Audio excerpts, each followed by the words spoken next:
በንጹህና በርኩስ መካከል ያለው ልዩነትን አላስታወቁም። ዝም ብለህ በል አይተህ አሜን በል እባክህ ወፈር አድርገህ አሜን በል ጸሎቶ ታግዘኝ ቡራኬው ትድረሰኝ ብለህ ዝም ብለህ አሜን በል። ይሄም ሲነበብልህ አሜን፣ ይሄም ሲነበብልህ አሜን፣ ይሄም ሲነበብልህ አሜን፣ ይሄም ሲነበብልህ አሜን፣ ይሄም ሲነበብልህ አሜን፣ ይሄም ሲነበብ አሜን፣ ድርሳነ ሳጥናኤል ሲነበብ አሜን፣ ገድለ እንትና ሲነበብ አሜን፣ ጸሎቶ ታግዘኝ ቡራኬው ትድረሰኝ ብቻ። እንዴት ነው አንተ ለሁሉም አሜን የምትለው? አሜን የሚባልና እኮ አሜን የማይባል እኮ ማወቅ አለብን። አሜን የሚባለው ለጽድቅ ጉዳይ ነው፣ ከእግዚአብሔር አፍ ለወጣ እውነት ነው። እንዴ ማንም አንተ በየጥጋ ጥጉ በየስርቻ ሆኖ ለጻፈው መጽሐፍ ሁሉ አሜን ለምን አሜን ትላለህ? ቄሶቹ አይዋሹም ይላል። አንተ እንዴ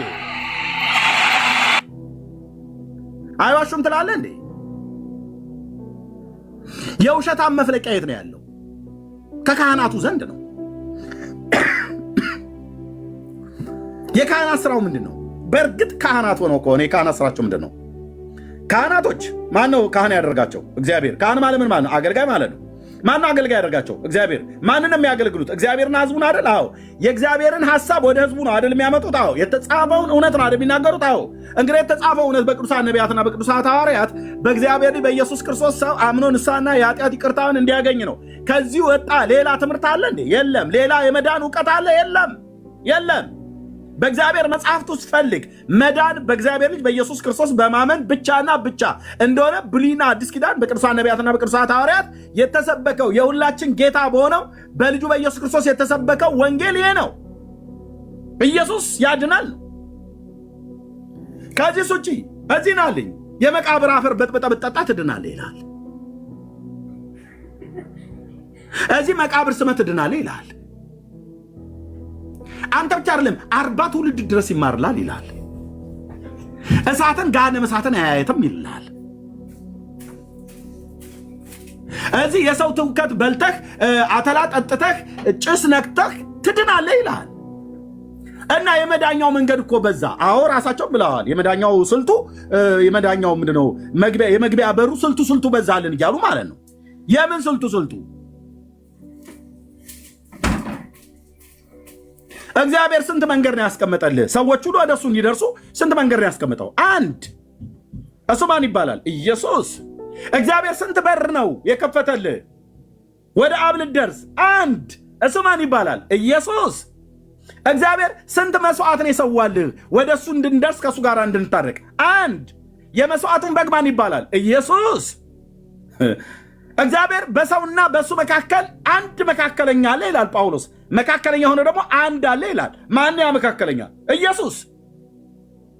እዚህ ግን ብራዘር እና ይሄን ልዩነት አላስታወቁም። አየህ ምን እንደሚል? ካህናቶቼም በሕጌ በድለዋል አለ። ሕጉ ማለት ምን ማለት ነው? ቃል፣ ስርዓት፣ ትእዛዝ ማለት ነው። በድለዋል ቅዱሳቴንም አርክሰዋል ካለ በኋላ ቅዱስ በሆነውና ባልሆነው መካከል አለዩም። ልትለይ ነው የተቀመጥከው። አገልጋይ ከሆንክ ልትለይ፣ በክርስቶስና በሰይጣን መካከል ያለው ልትለይ፣ በመጽሐፍ ቅዱስና በገድላት ድርሳናት በተባለ በሰው ስርዓት ትምህርት መካከል ያለው ልዩነት ልታሳይ ነው። እግዚአብሔር ጠርቶ ብዙዎቻችሁ እግዚአብሔር አልጠራችሁም። ይሄ ቲክቶክ ላይ ወጥተው የሚጮሉ ሕያው እግዚአብሔር ለዘላለም የሚኖረው ንጉሥ አልኩ እኮ። ብዙዎች አልተጠራም።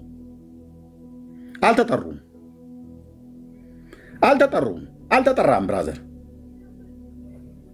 ለሃይማኖት ቤት ነው ወጥተህ የምትከራከሩ። ጴንጤው ወገኔ ጌታን ተቀበሉ ብሎ ይላል። እዛ ደግሞ ማን ኦርቶዶክስን ተቀበሉ ይላል። ሃይማኖትን ተቋምን ማለት ነው። ኦርቶዶክስ ተቀበለ ምን ልትሆን ነው? የእምነት ተቋማችሁን እንዲቀበሉ ስበኩ ብሎ ያለበት ለእኔ እኮ ነው ምስክሮች ትሆናላችሁ ብሎ ያለው ጌታ። እኔ ለቅዱስ ቤተክርስቲያኔ ለእናት ቤተክርስቲያኔ ይልሃል።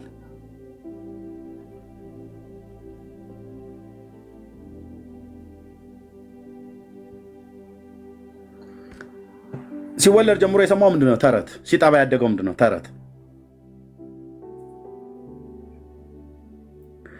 ስለዚህ ንጹህና በርኩሱ መካከል ልዩነት አላስታውቁም ይላል። ልዩነት ይኸውልህ የእግዚአብሔር በሆነውና የእግዚአብሔር ባልሆነው መካከል ማለት ነው። ትንቢት ብታመጣ የእግዚአብሔርና የእግዚአብሔር ያልሆነ አለ። ትምህርት ብታመጣ የእግዚአብሔርና የእግዚአብሔር ያልሆነ አለ። የሚበላ ብለህ ብትል እግዚአብሔርና የእግዚአብሔር ያልሆነ አለ። ጋብቻ ፈጽማለሁ ብለህ ብትል በሁለቱም ኪዳን ላይ ጋብቻ ፈጽማለሁ ብለህ ብትል በሚያምንና በማያምን መካከል ብለዋል። ለእስራኤል ብቻ የተባለ መስሎ ነው። አንተ ብርሃን ከጨለማ ጋር የሚያምን ከማያምን ጋር ምን ህብረት አለው ብሎ ያለው ጳውሎስ በሁለተኛ ቆሮንቶስ መጽሐፍ ምዕራፍ 6 ላይ እንደዚሁ እንደማለት ነው። እስራኤልን አትጋባ ከአሕዛብ ጋር ብሎ እንዳለው ለክርስቶስን ቤተክርስቲያን ከማያምን ጋር በማይመች አካሄድ አትጠመዱ። 4 ነጥብ። ይህንን የአገልጋይ ድርሻው አይደል እንዴ? አዎ የማስታወቅ ማለት ነው። የሆነ ጢማም ወንድ ወዳ ሄዳ ከቸርች የማያምን ሰውዬ አግብታ እንዳታመጣ ወይ ደግሞ የሆነ ፀጉራም ሴትዮ አይቶ ጉድሯን አይቶ ወደድኳት ቆንዳላዋን ሳየው ምናምን ነገር ብሎ ሄዶ እንዳያመጣና እንዳያገባ ልዩነቱን ማስታወቅ አለብን። ቅዱስ ጳውሎስ እንደጻፈው ሙሴም በሕግ እንደጻፈው በለም ማለት ነው። እንደዚሁ በመጽሐፍቶችና በመጽሐፍቶች በትምህርት መካከል ያለው ልዩነት እናሳያለን ማለት ነው። ስለዚህ ዘበዘብኩ አይደል? በዚህ መሰረት እኔ በዚህ መጽሐፍትና በእነዚህ መጽሐፍቶች መካከል በሌሎች መጽሐፍቶች መካከል ያለው ልዩነት አሳያለሁ።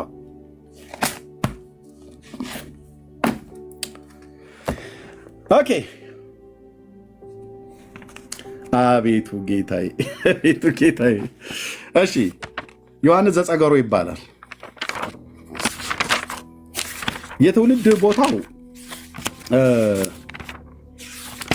ድብልቅልቅ ያለ ነው። አንዴ በፍልስጤም አንዴ በኢየሩሳሌም ምናምን ነገር ይላል። በዚህኛው 2 መጽሐፍ ስለሆነ ያለው በጉንዶ ተክለ ሃይማኖት ላይ በተጻፈው ላይ በዛኛውም ላይ ተመሳሳይ ነገር አለው። የትውልድ ሀገሩ የት ነው ብሎ ይላል። በፍልስጤም ሀገር ዕጣ በምትሆን ያው ለኢየሩሳሌም ቅርብ የምትሆን ይላል። የፍልስጤም አውራጃ ናት ይላል። በፍልስጤም አውራጃ ውስጥ ያለች ሀገር ናት ይላል። ሳሬራ የምትባል ቦታ ናት ይላል። ሳሬራ የሚባል በፍልስጤም ግዛት ውስጥ አለ። የፍልስጤም 5ቱ መኳንንት የተባሉትን በኢያሱ መጽሐፍ ምዕራፍ 13 ላይ ያሉትን ከዚህ ጀምረን የምናየው ብራዘርዬ። እንዲህ ዝም ብሎ ሳሬራ አሬራ ብለክ አታምጣው። ወደ ጂኦግራፊ ሁሉ እንሄዳለን። የምታውቁት አለ? የምታውቁት ካለ ሳሬራ በ5ቱ የፍልስጤም ግዛቶች ውስጥ በኢያሱ መጽሐፍ ምዕራፍ 13 ላይ ባለው ቃል መሰረት ጋዛ፣ አሽኬሎና፣ አዛጦን፣ አቃሮንና ጌት የሚባሉ 5 የፍልስጤም መኳንንት ግዛቶች ነበረ በኢያሱ ዘመን ማለት ነው። ያልተወረሰች ገና ብዙ ምድር ቀርታለችና ብሎ የፍልስጤምን ከተሞች እዛ ቦታ ላይ ስለሚጠቅስ ማለት ነው። ሳሬራ የሚባል ቦታ አለ ወይ እህቶች?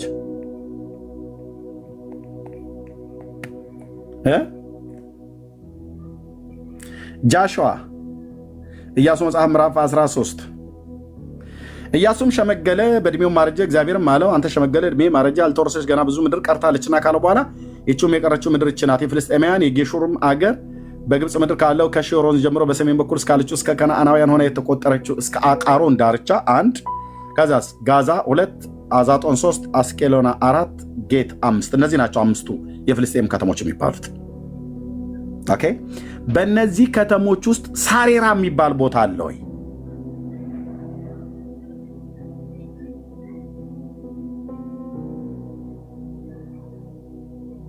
ሳሬራ የምትባል ያው ጻድቁ አባታቸው ዮሐንስ ከምስራቃዊ ትውልዱ ከነገደ ሌዊ ነው ብለዋል።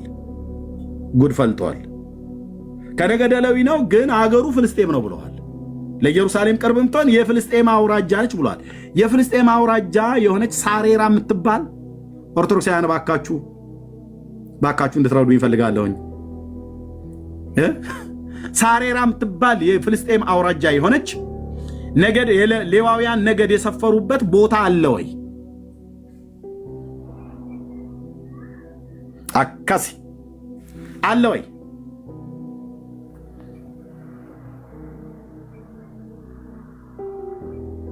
ሃሎ ቆምን እኮ በቃ። ይህን ሳንመልስማ የት እንሄዳለን? ይህን ካልመለስን የት እንሄዳለን? አሁን ምን አለ ይሄኛው መጽሐፍ ላይ ስንመጣ በግብፅ ሀገር ከኒሳ በምትባል አውራጃ ብፁዕ አባታችን ገብረ መንፈስ ቅዱስ ተወለዱ ይላል። የት በግብፅ ሀገር ማንም የምትባል ሀገር ግብፅ፣ በግብፅ አውራጃም ከኒሳ በምትባል ቦታ ላይ አለ ወይ? ያ ኒሳ ነው ብሎ የሚለው ግን እዚህ ጋር ከአለች መርጌታ ይረዳኛል። ከኒሳ ኒሳ አይደለም ከኒሳ ነው አይደል መርጌታ? እዚህ ጋር ግን ኒሳ ነው ብሎ የሚለው የቀድሞ ላይ ያየሁት እኔ ከኒሳ ነው። አዎ ኒሳንም ይለዋል። ኒሳንም ይለዋል። ኦኬ በዛኛው ላይ ግን ከኒሳንም ከንም ይጨምራታል። ኤንወይ ከኒሳ ቤተክርስቲያን ነው። ኒሳን ደግሞ የአገር ስም ኒሳን የሚላለ ከኒሳ የቤተክርስቲያን ስም በግዕዝ ከኒሳ አቅሌሲያ ትባላለች ቤተክርስቲያን። ኒሳ ግን ኒሳ አንድ ቀርቶበታል። እሺ እኔ ወንድም ኒሳ ነው የሚለው ያው እርግናው መታሰቡ ያማረ ጽኑ ተጋዳይ ንዑድ ክቡር የሚሆን የከበረ አባታቸው ገብረ መንፈስ ቅዱስ ገድል ማንበብ እንጀምራለን። ንዑድ ክቡር ደግ አባታቸው ገብረ መንፈስ ቅዱስ ከደቡባዊ ግብፅ ከታችኛው አውራጃ ኒሳ ከምትባል ሀገር የወጣ ገዳማዊ ነው። በግብፅም ገዳም 300 ዓመት ኖረ ነው ይላል ማለት ነው። ኦኬ አሁን በታሪክ ውስጥ በጂኦግራፊ ውስጥ ይገኛል አይገኝም? የግብፅን ምድር ማጥናት ይጠብቃል። ደቡባዊ ክፍል ላይ ነው ብለው ያሉት ይሄ ቦታ ይታወቃል ወይ አይታወቅም ወይ በጂኦግራፊ ማለት ነው። ልክ እንደዚህ ሁሉ ሳሬራ የሚባለው ሳሬራ የምትባል ለኢየሩሳሌም ቅርብ የሆነች የፍልስጤም አውራጃ ናት ብሎ ይላል።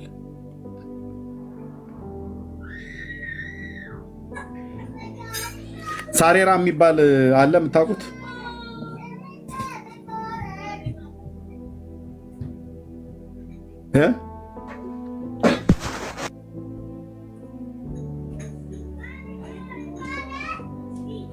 ሳሬራ የሚባል ከነዚህ ከአምስቱ ከፍልስጤም መኳንንት ከተሞች ውስጥ የሚያሳየኝ አለ ወይ? ከኦርቶዶክሳውያን የለም።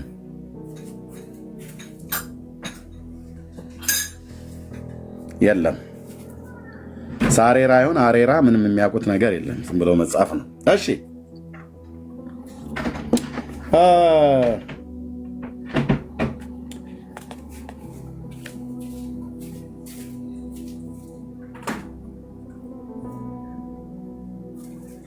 ኦኬ የዚህ ሰው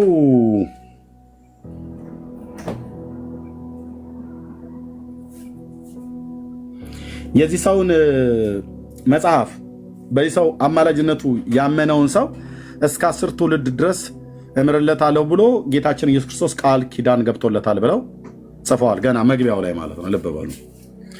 እንደውም እሱም ብቻ አይደለም። በኢየሱስ ክርስቶስ ጉንዶ ተክለ ሃይማኖት ማለት ነው። የጉንዶን ደብሩ ማለት ነው። ገዳሙን ጉንዶ ተክለ ሃይማኖት የሚባለውን የጉንዶን እንደውም መርጌታ ነው ይህን መጽሐፍ የገዛልኝ። ጌታ እግዚአብሔር ይባርክ መርጌታ። ቴንኪው። የጉንዶን ደብር የረገጠ መቃብሬ ጎልጎታን እንደረገጠ ቆጥርለታለሁ። በገዳሙ የተቀበረ አይሁዳዊም ይሁን አረማዊ 5ቱ አክላባትን ጨምሮ ምንም በደለኛ ቢሆን እኔ ምረዋለሁ።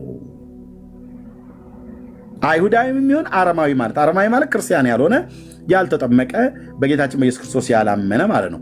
አይሁዳዊም ቢሆን ደግሞ ያው በይሁዲ እምነት ውስጥ ያለ የመሲሁን የኢየሱስ ክርስቶስን መሲህነት ባይቀበል አምላክነቱንም ባያምን ግን መጥቶ አይሁድም ይሁን አሕዛብ አረማዊ የሆነ መጥቶ እዚህ መቃብሩን በጉንዶ ደብር ላይ ጉንዶ ተክለ ሃይማኖት ማለት ነው በዛ መጥቶ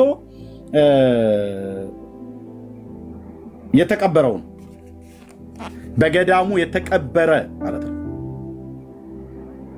ምን እለታለሁ ይላል። አክላባትን ጀምሮ እኔ ምንም በደለኛ እንኳን ቢሆን እኔ እምረዋለሁ ብሎ ለአባታችን ቃል ኪዳን ገብቶለታል ይላል። ስለዚህ አይሁዳውያን ለመዳን ቢፈልጉም እንደሚያደርጉት ማለት ነው በዚህ ሰውዬ መቃብር ውስጥ ሄደው መቀበር አለባቸው። በዚህ መጽሐፍ መሰረት ማለት ነው። ጴንጤዎች መዳን ቢፈልጉ በዚህ ሰውዬ መቃብር ውስጥ ሄደው መቀበር አለበት። ምክንያቱም ጌታችን ኢየሱስ ክርስቶስ ቃል ኪዳን ገብቶለታል ብለውናልና። ጌታችን ደግሞ ቃል ኪዳን ሲገባ አይዋሽም አይደል? አዎ። ግን እውነቱን ልንገራችሁ ጌታችን ኢየሱስ ክርስቶስ ይህን ቃል ኪዳን አልገባለትም። አሁን እሱ በጉንዶ የተቀበረ ብሎ ይላል። በጉንዶ ብቻ ሳይሆን አሁን በሳፈጅ፣ በደብረ አዘሎ፣ በጸገሮ እና በገሮ 50 ዓመት በደብረ ኤራጎ እና ጉንዶ ገዳም እነዚህ ሁሉ የነበረባቸው ቦታዎች ናቸው። ደብረ ሊባኖስን ሁሉ ጨምሮ ማለት ነው። እና ከነዚህ ውስጥ አሁን የት የተቀበረ ነው ብሎ የሚለው በጉንዶ የጉንዶን ገዳም ማለት ነው። እዚህ መጥቶ የተቀበረ ነው እንጂ በደብረ ኤራጎ አሁን ራሱ በደብረ ኤራጎ እኮ ራሱ ሰውዬ እኮ የሞተበትና የተቀበረበት ነው ገድሉ ላይ።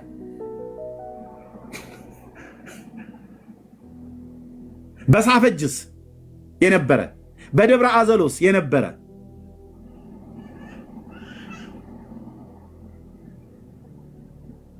አየ ሰይጣን አንዴ በደብረ አዘሎ አንዴ በደብረ አሎሎ እያለ ግራ ነው የሚያጋባ ከኢየሱስ አይንህ እንድታነሳ ማለት ነው። አንተ ትውልድ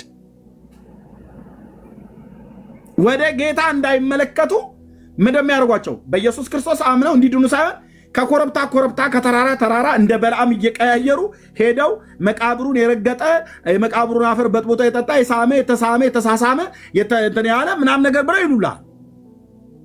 ብራዘር ይህን ሁሉ አድርገህ ፍጻሜህ የእግዚአብሔር ልጅ ኢየሱስ ክርስቶስን በማመን የሚገኘውን የኃጢአት ይቅርታን ባታገኝ ፍጻሜ የእሳት ባህር ነው። እና በዚሁ አጋጣሚ ይላል እዚህ ገና መግቢያው ላይ በዚሁ አጋጣሚ እየገዛችሁ ይላል መጽሐፉ ማለት ነው። በረከተ ስጋ በረከተ ነፍስ እንድታገኙ ገዳሙ መልእክቱን ያቀርባል። በገዳሙ ነው የታተመው። እኔ ላይ አይንህን አታፈጥም ማለት ነው። እሺ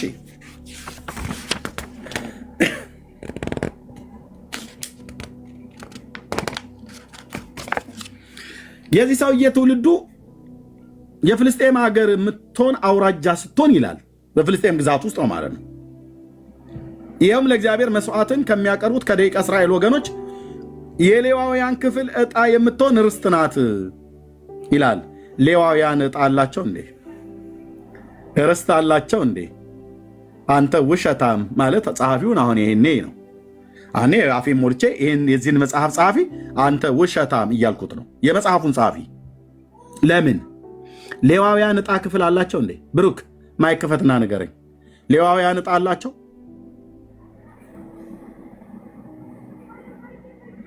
ርስት አላቸው ሌዋውያን?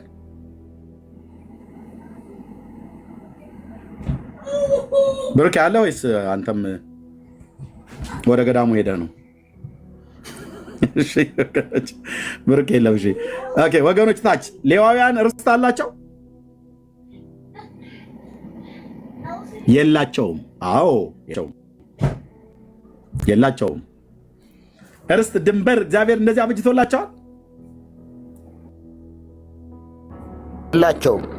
የላቸውም። እና የሰው እየተካምቶ የሌዋውያን ክፍል ዕጣ ይመለ አየኸው። መጽሐፍ ቀላል ነው። መጽሐፍ ቀላል ነው። ሲነበብ ግን እንደዚህ ነው። ጥርስ ከመላሱ አውጥተን የምንይዝ ማለት ነው። ገና ከመግቢያው ማለት ነው። አይ ዛሬው ነው አንጨርስም። ይሄ መጽሐፍ በጣም ትልቅ ነው ብራዘር። ቀስ እያለ ነው የምናዘግመው። ቀስ እያለ አንዴ በሀገር ተሳሳቱ፣ አሁን ደግሞ በርስት ገና መግቢያው ላይ ማለት ነው።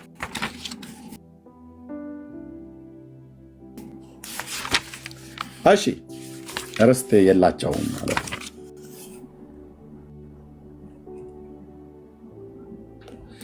ኦኬ ይሄ ዮሐንስ የሚባለው ሰውዬ ሲጸንሰው የካቲት 25 ቀን ነው የተጸነሰው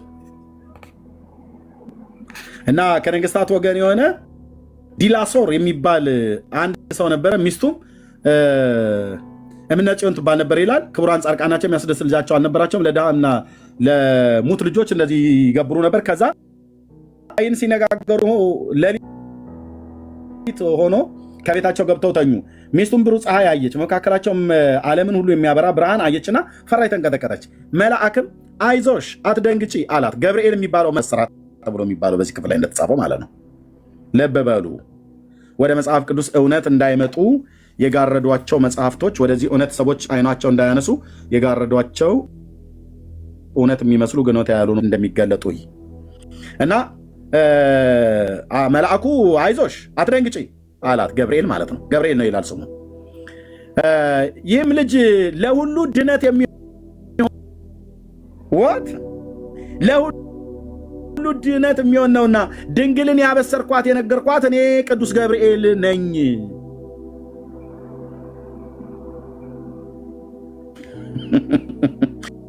ይሄ አንቺ የምትወልጂው ልጅ ለሁሉ ድነት የሚሆን ነውና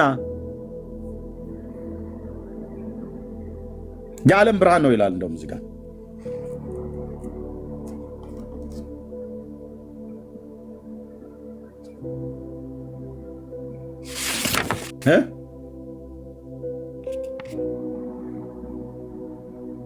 ያ እንደዚህ ይላል። መልአክም አይዞሽ አትደንግጪ አላት፣ ይህ ልጅሽ ለሁሉ ድነት የሚሆን ነውና ድንግልን ያበሰርኳት ነው የሚለው፣ ግን እዚህ ጋር ያሰርኳት ነው ብሎ የሚል ያበሰርኳት ብሎ ነው የምናነበው። የነገርኳት እኔ ቅዱስ ገብርኤል ነኝ። ከተወለድሽ ጀምሮ ይህ ልጅሽ እስኪወለድ ድረስ ጠብቅሻለሁ። ልመናሽም ከእግዚአብሔር ዘንድ እንዲደርስ አታውቂምን? የባልሽም ልመና እንደደረስ አታውቂምን አላት። ይህንንም ብሎ መልአክ ተሰወራት፣ ወደ ሰማይ ማረገ ይላል። ምን የሚሆን ነው ይላል? ለሁሉ ድነት የሚሆን ነው። የምትወልጂው ልጅ ሁሉንም የሚያድን ነው እያላት ነው በሌላ አማርኛ። በዚህ መጽሐፍ መሰረት ገብርኤል የሚባለው መልአክ ማርያምንም መጥቶ ኢየሱስ ክርስቶስ ልክ እንደነገራት በማቴዎስ ወንጌል መጽሐፍ ምዕራፍ 1 ቁጥር 21 እና 22 ላይ ከ20 ጀምሮ ማለት ነው የዳዊት ልጅ ዮሴፍ ሆይ ብሎ ባለበት ክፍል ላይ ስለ ማርያም ልጅን ትወልዳለች ስሙንም ኢየሱስ ትለዋለህ፣ እርሱም ሕዝቡን ከኃጢአታቸው ያነጻቸዋል ያድናቸዋል ብሎ እንዳለበት ማለት ነው። ልክ ይህንንም ስሙ ገብርኤል የሚባለው መልአክ መጥቶ እንደዚህ ብሎ አበሰራትና ለሁሉ ድነት የሚሆን ልጅ ትወልጃለሽ ብሎ አላት ይላል። እውነታችሁን ነው? እውነታችሁን ነው? እና መልአኩ ነገራት። ከመልአኩ ከነገራት በኋላ ከዛ ዋሸን አለች መልአኩን ማለት ነው። ወደ ቤተክርስቲያንም ትይዩ ቆማ ስትናገር ምጽዋትንም ሳትሰጥ በመተኛትና በመንቃት መካከል በህልም ፈጽመሽ አትዘኝ፣ ሰማይና ምድርን የሚያህል ለዓለሙ ሁሉ ድነት የሚሆን ልጅን ተወልጃለሽ ብሎ የመለሰልኝ የእግዚአብሔር መልአክ ዋሸን። ቃሉ እውነት ነውና ነገሩም የታመነ ነውና መንገዱ ሁሉ የቀና ነውና። ምን ማለት ነው?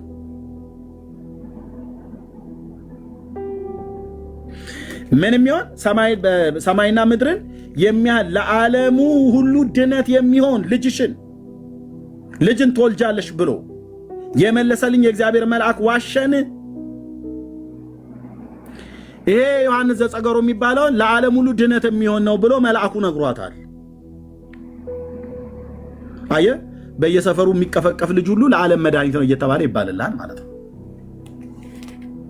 ስንት የዓለም መድኃኒት ነው የሚወለደው?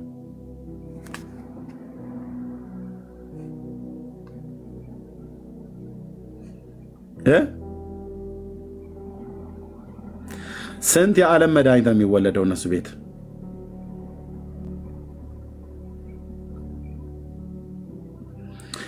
ቴንኪ ወገኖች። ታቡ ይቀጥል እና የዓለም ሁሉ መድኃኒት የሚሆን ልጅ ትወልጃለሽ ይላል። ኦኬ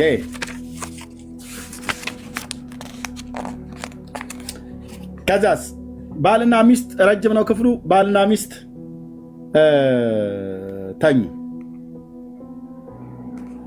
ተኙ።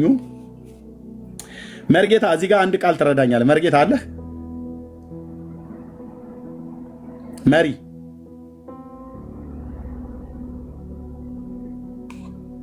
መርጌታ አንድ ቃል ትረዳኛለህ? እዚህ ጋር እርስ በርሳቸውን በፍቅር አንድነት ይጨዋወቱ ዘንድ ጀመሩ። ሐዋርያው ጳውሎስ በመልእክቱ ጋብቻ በሁሉ የከበረ ነው፣ ለመኝታውም መተዳደፍ የለበትም። ስራቸውን የሚያረክሱ አመንዝሮች ግን እግዚአብሔር ይፈርድባቸዋል እንዳለ በሕግ ጋብቻ ያገቡ ግን እነርሱ የከበሩ ናቸው ብሎ አለ ካለ በኋላ ይህን ቃል እዚህ ጋር ትረዳኛለህ አንተ?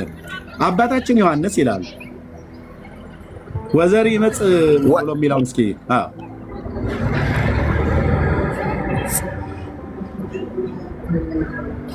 ወዘር ይወጽእ ነው አይደል? ዘይወጽእ። ወዘር ይወጽእ እምስካብ ከመኝታ ዘር ይወጣል አለ። ይሄ ዘር ማለት ያው ይታወቃል አይደል? ተዓዳዊ ሕግ ይከውን ለቅጥቃጤ ወለሐሳር እና ወዘር ዘይወፅእ ነው ምስካብ። ምስካበ ተዓዳዊ ምስካብ ማለት መኝታ ነው። ወዘር ይወፅእ ደግሞ ያው ዘሩ ይወጣል ነው። እሺ ዘሩ የወንዱ ዘር ይወጣል ማለት ነው። ተዓዳዊ ሕግ ይከውን። እሺ ስለዚህ ወንድና ሴት እንግዲህ በአልጋ ላይ ተኝተው ወንዱ ከሴቷ ጋር ሲገናኝ የወንድ ዘር ይወጣል። ኦኬ አሁን ልክ እንደዛ ነው ብሎ የሚለው ካለ በኋላ ቀጥሎ የሚለውን ይዩት።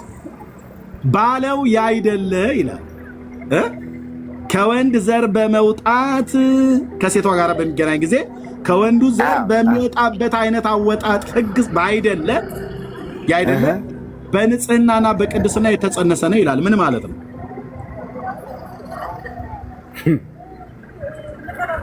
ምን ማለት ነው? በንጽህናና በቅድስና አሁን ወንዱ ከሴቷ ጋር ሲተኛ ከሴቷ ጋር ሲተኛ የዘር ፈሳሽ ከወንዱ ይወጣል አይደል? ባለው ያይደለ አለ። ባለው ያይደለ በንጽህና በቅድስና የተጸነሰ ነው ካለ በኋላ በኃጢአት ፍትወት የተጸነሰ አይደለም። በኃጢአት ፍትወት ማለት ያው ምኞት ማለት ነው።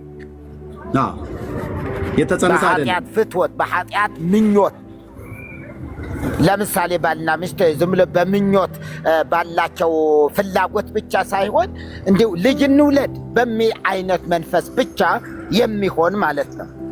ፍትወተ ደነስ አኮ ዘተጸነስኪ ፍትወተ ደነስ የሚለው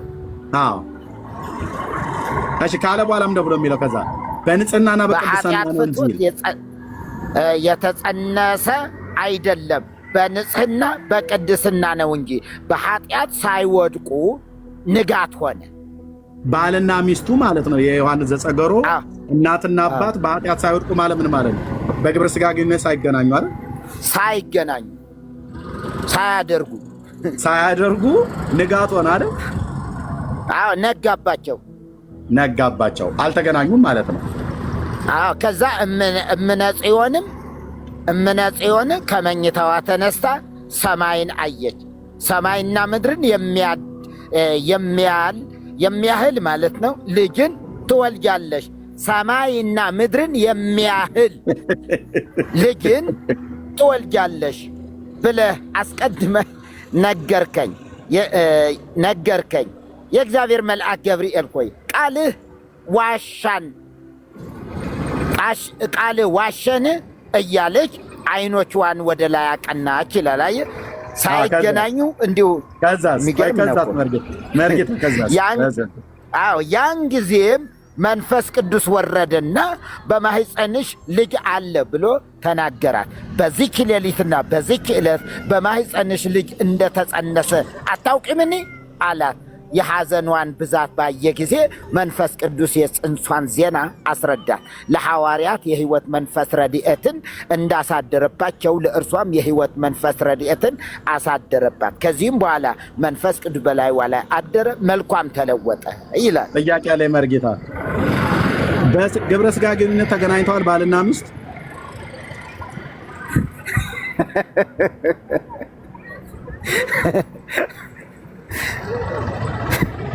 ተገናኝተዋል።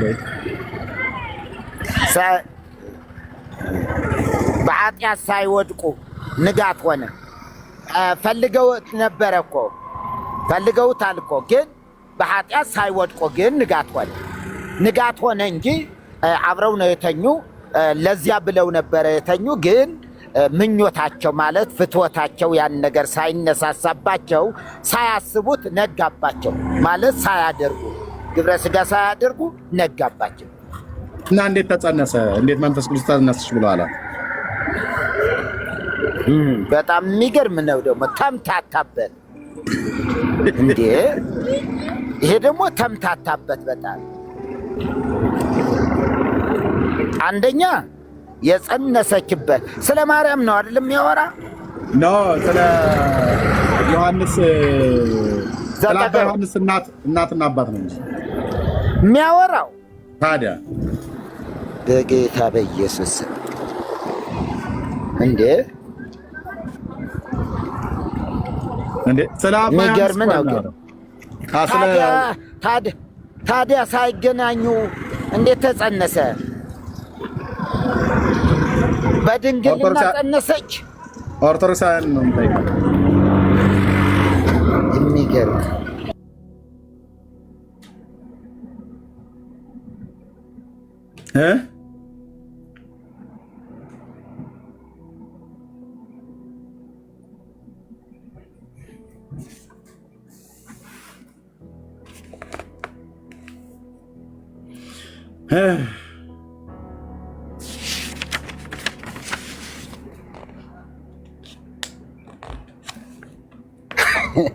በሐሳብ አደከመህ አይደል? እውነት ያደክማል ስታስበው።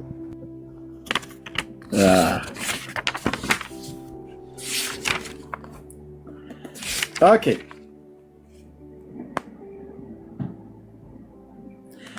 ልጇ ይሄ ልጅ ሲወለድ እነ ዳዊት ሁሉ ናቸው ከሰማይ መጥተው ዝማሬ ያቀረቡለት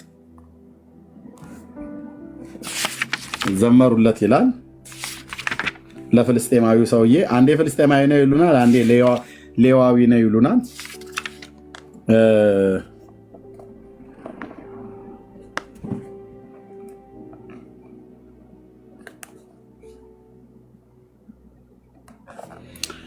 ከዛ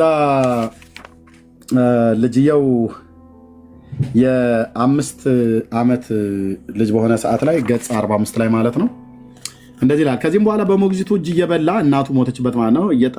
እየጠጣ 5 ዓመት ተቀመጠ። መናገር የማይችል ሆኖ ከህፃናት ጋር ይጫወት በምድርም ይመላለስ ነበር።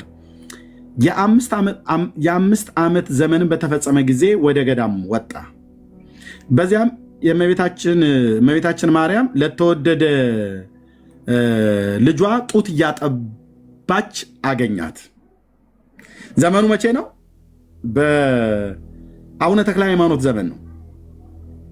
አቡነ ተክለ ሃይማኖት ኢትዮጵያ ውስጥ ነበረ ተብሎ የተባለበት ዘመን ነው ወደ ኢትዮጵያ ምድር መጣ የተባለው። ልብ በሉ። በዛ እመቤታችን ማርያም ለተወደደ ልጇ ጡት እያጠባች አገኛት ይላል። ለዚህ ነው በኦርቶዶክስ ተዋሕዶ ቤተክርስቲያን ማርያም ተብላ የምትባሏ ዛሬም ጭምር ኢየሱስ ክርስቶስን ጡት ታጠባዋለች ብለው ያምናሉ።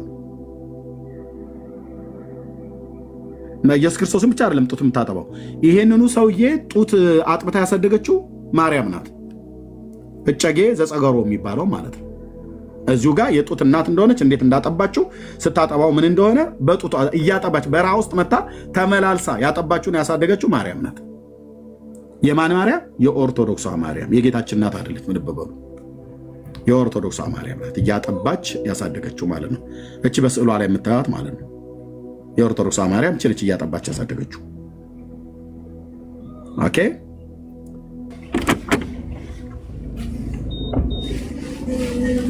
ሚዩት አድርገው። አቢሲኒያ ከየት ቤተ እምነት ነው አቢሲኒያ?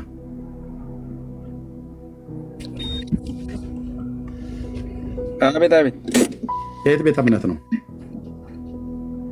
ከኦርቶዶክስ። እንኳን ደህና መጣ። እንኳን ደህና ቆያችሁ።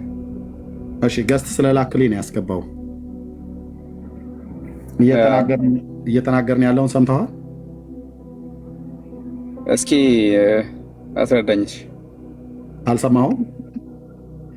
መሀል ላይ ስለገባው ብቻ ኦርቶዶክሱ ምናምን ስትነቅፍ ሰምቻለሁ። እስኪ ልስማ። እሺ ይሄ ፒክቸሩ ላይ የሚታየው አርዕስታችን ነው። እሺ እዚህ ጋር እንደዚህ ላድርግልህ። ይሄ ፒክቸሩ ላይ የሚታየው አርዕስታችን ነው። እሺ የጌታችን የኢየሱስ ክርስቶስ እናት ቅድስት ድንግል ማርያም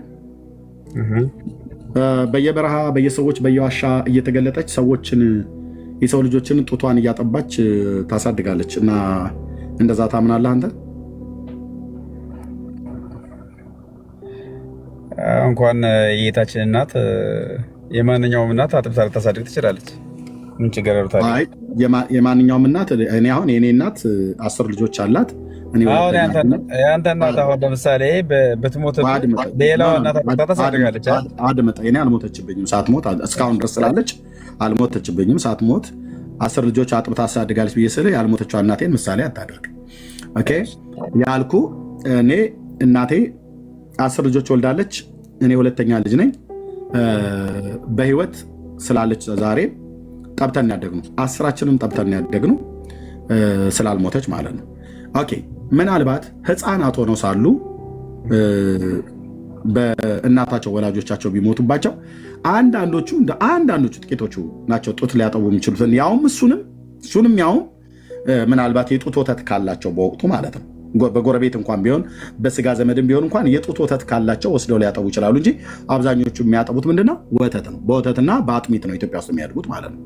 በዚህ በውጭ ሀገር ቢሆን በሆስፒታል ቢወለዱ መንግስት ነው ወስዶ በሀገር ቤትም የሚያሳድገው ማለት ነው። ከጥቂት ስንቶች ካልሆኑ በስተቀር አንዷ የሌላኛውን ልጅ ጡት ወስዳ አታጠባም፣ በፍጹም አታጠባም። ስለዚህ እኔ እያልኩ ያለሁት የጌታችን እናት ማርያም አንድ ሰው ብቻ አይደለም፣ 2 ሰው ብቻ አይደለም፣ 3 ሰው ብቻ አይደለም፣ 4 አይደለም፣ 5 አይደለም፣ ከዛ በላይ ያሳያለሁ። ጡት እያጠባች ህፃንን ታሳድጋለች። እና አሁን ማርያም አጥብታ ያሳደገችው ህፃን ነው እዚህ አሁን አድጎ ዛሬ ገድሉን የምናየው ሰውዬ ሙሉ በሙሉ ከልጅነት እስከ እውቀት ድረስ የማርያምን ጡት እየጠባ ነው ያደገው። እሷም ጡቷን እያጠባች ነው ያሳደገችው። ይህንን ትቀበለዋለሁ ወይ ነው እያልኩ ያለሁት። ቀበለዋለሁ። ይህን ማለት ጡቷን አጥብታ አሳደገችው የሚለው ምንም ወንጀል የለውም፣ ምንም ከምንም ጋር አይገናኝም። ከተጻፈ አንድ ነገር ላንብብልህ። ቆይ እዚህ ጋር እንደዚህ ከዚህም በኋላ በሞግዚቱ እጅ እየበላና እየጠጣ 5 ዓመት ተቀመጠ። መናገርም የማይችለው ነው። ከህፃናት ጋር ይጫወት በምድርም ይመላለስ ነበር። የ5 ዓመት ዘመን በተፈጸመ ጊዜ ወደ ገዳም መጣ። በዚያም እመቤታችን ማርያም ለተወደደ ልጇ ጡት እያጠባት አገኛት ይላል። ጡት እያጠባች አገኘት ይላል። ኢየሱስ ክርስቶስ በገዳም ውስጥ ማርያም ጡት እያጠባችው ዛሬም አለ ማለት ነው። ይሄ እንግዲህ በአቡነ ተክለ ሃይማኖት ዘመን የሆነ ነው። ይሄ ዘመን አቡነ ተክለ ሃይማኖት ደግሞ በ12ኛው በ13ኛው መቶ ክፍለ ዘመን በአፄ ገብረ መስቀል ነበር አይደል? መሪጌታ 3ኛው መቶ ክፍለ ዘመን መሪ እንዳልሳሳት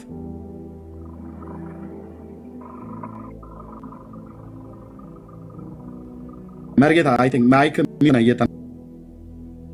መርጌታ ግን ቆይ መርጌታ የተባለው ትክክለኛ መርጌታ ናቸው? ቆይ እዚህ መርጌታ ጋር ችግር የለም። ኖ መርጌታ ጋር ተማ። ኦኬ ስለዚህ ኦኬ በ13ኛው ወይ በ12ኛው የአቡነ ተክለ ሃይማኖት ገድሉን ላመጣ እችላለሁ። 13ኛው ክፍለ ዘመን 13ኛው ቴንክ ዩ 13ኛው ክፍለ ዘመን ማለት ነው። ማርያም ግን ካረፈች ከአንድ ልጅ በኋላ እንደማለት ነው። ካረፈች በአጸደ ስጋ በአጸደ ነፍስ ነው ያለችው እሷ። ይሄ እንዳይረሳ። ምንም አይነት ምግብ የለም። ለጡት ልታወጣ የምትበላበት አንዳች ነገር በሌለበት በአጸድ ሆና እንግዲህ እንዴት አይነት ጡቶች እንደሆኑ ምን እንትን አይደለም። እሱንም አያይዘህ ንገረው። እሺ መርጌታ ትክክለኛ መርጌታ ነካንተ አቢሲኒያ ቆይ ከኔ ጋር የምታወራው እና ጥያቄ አለኝ።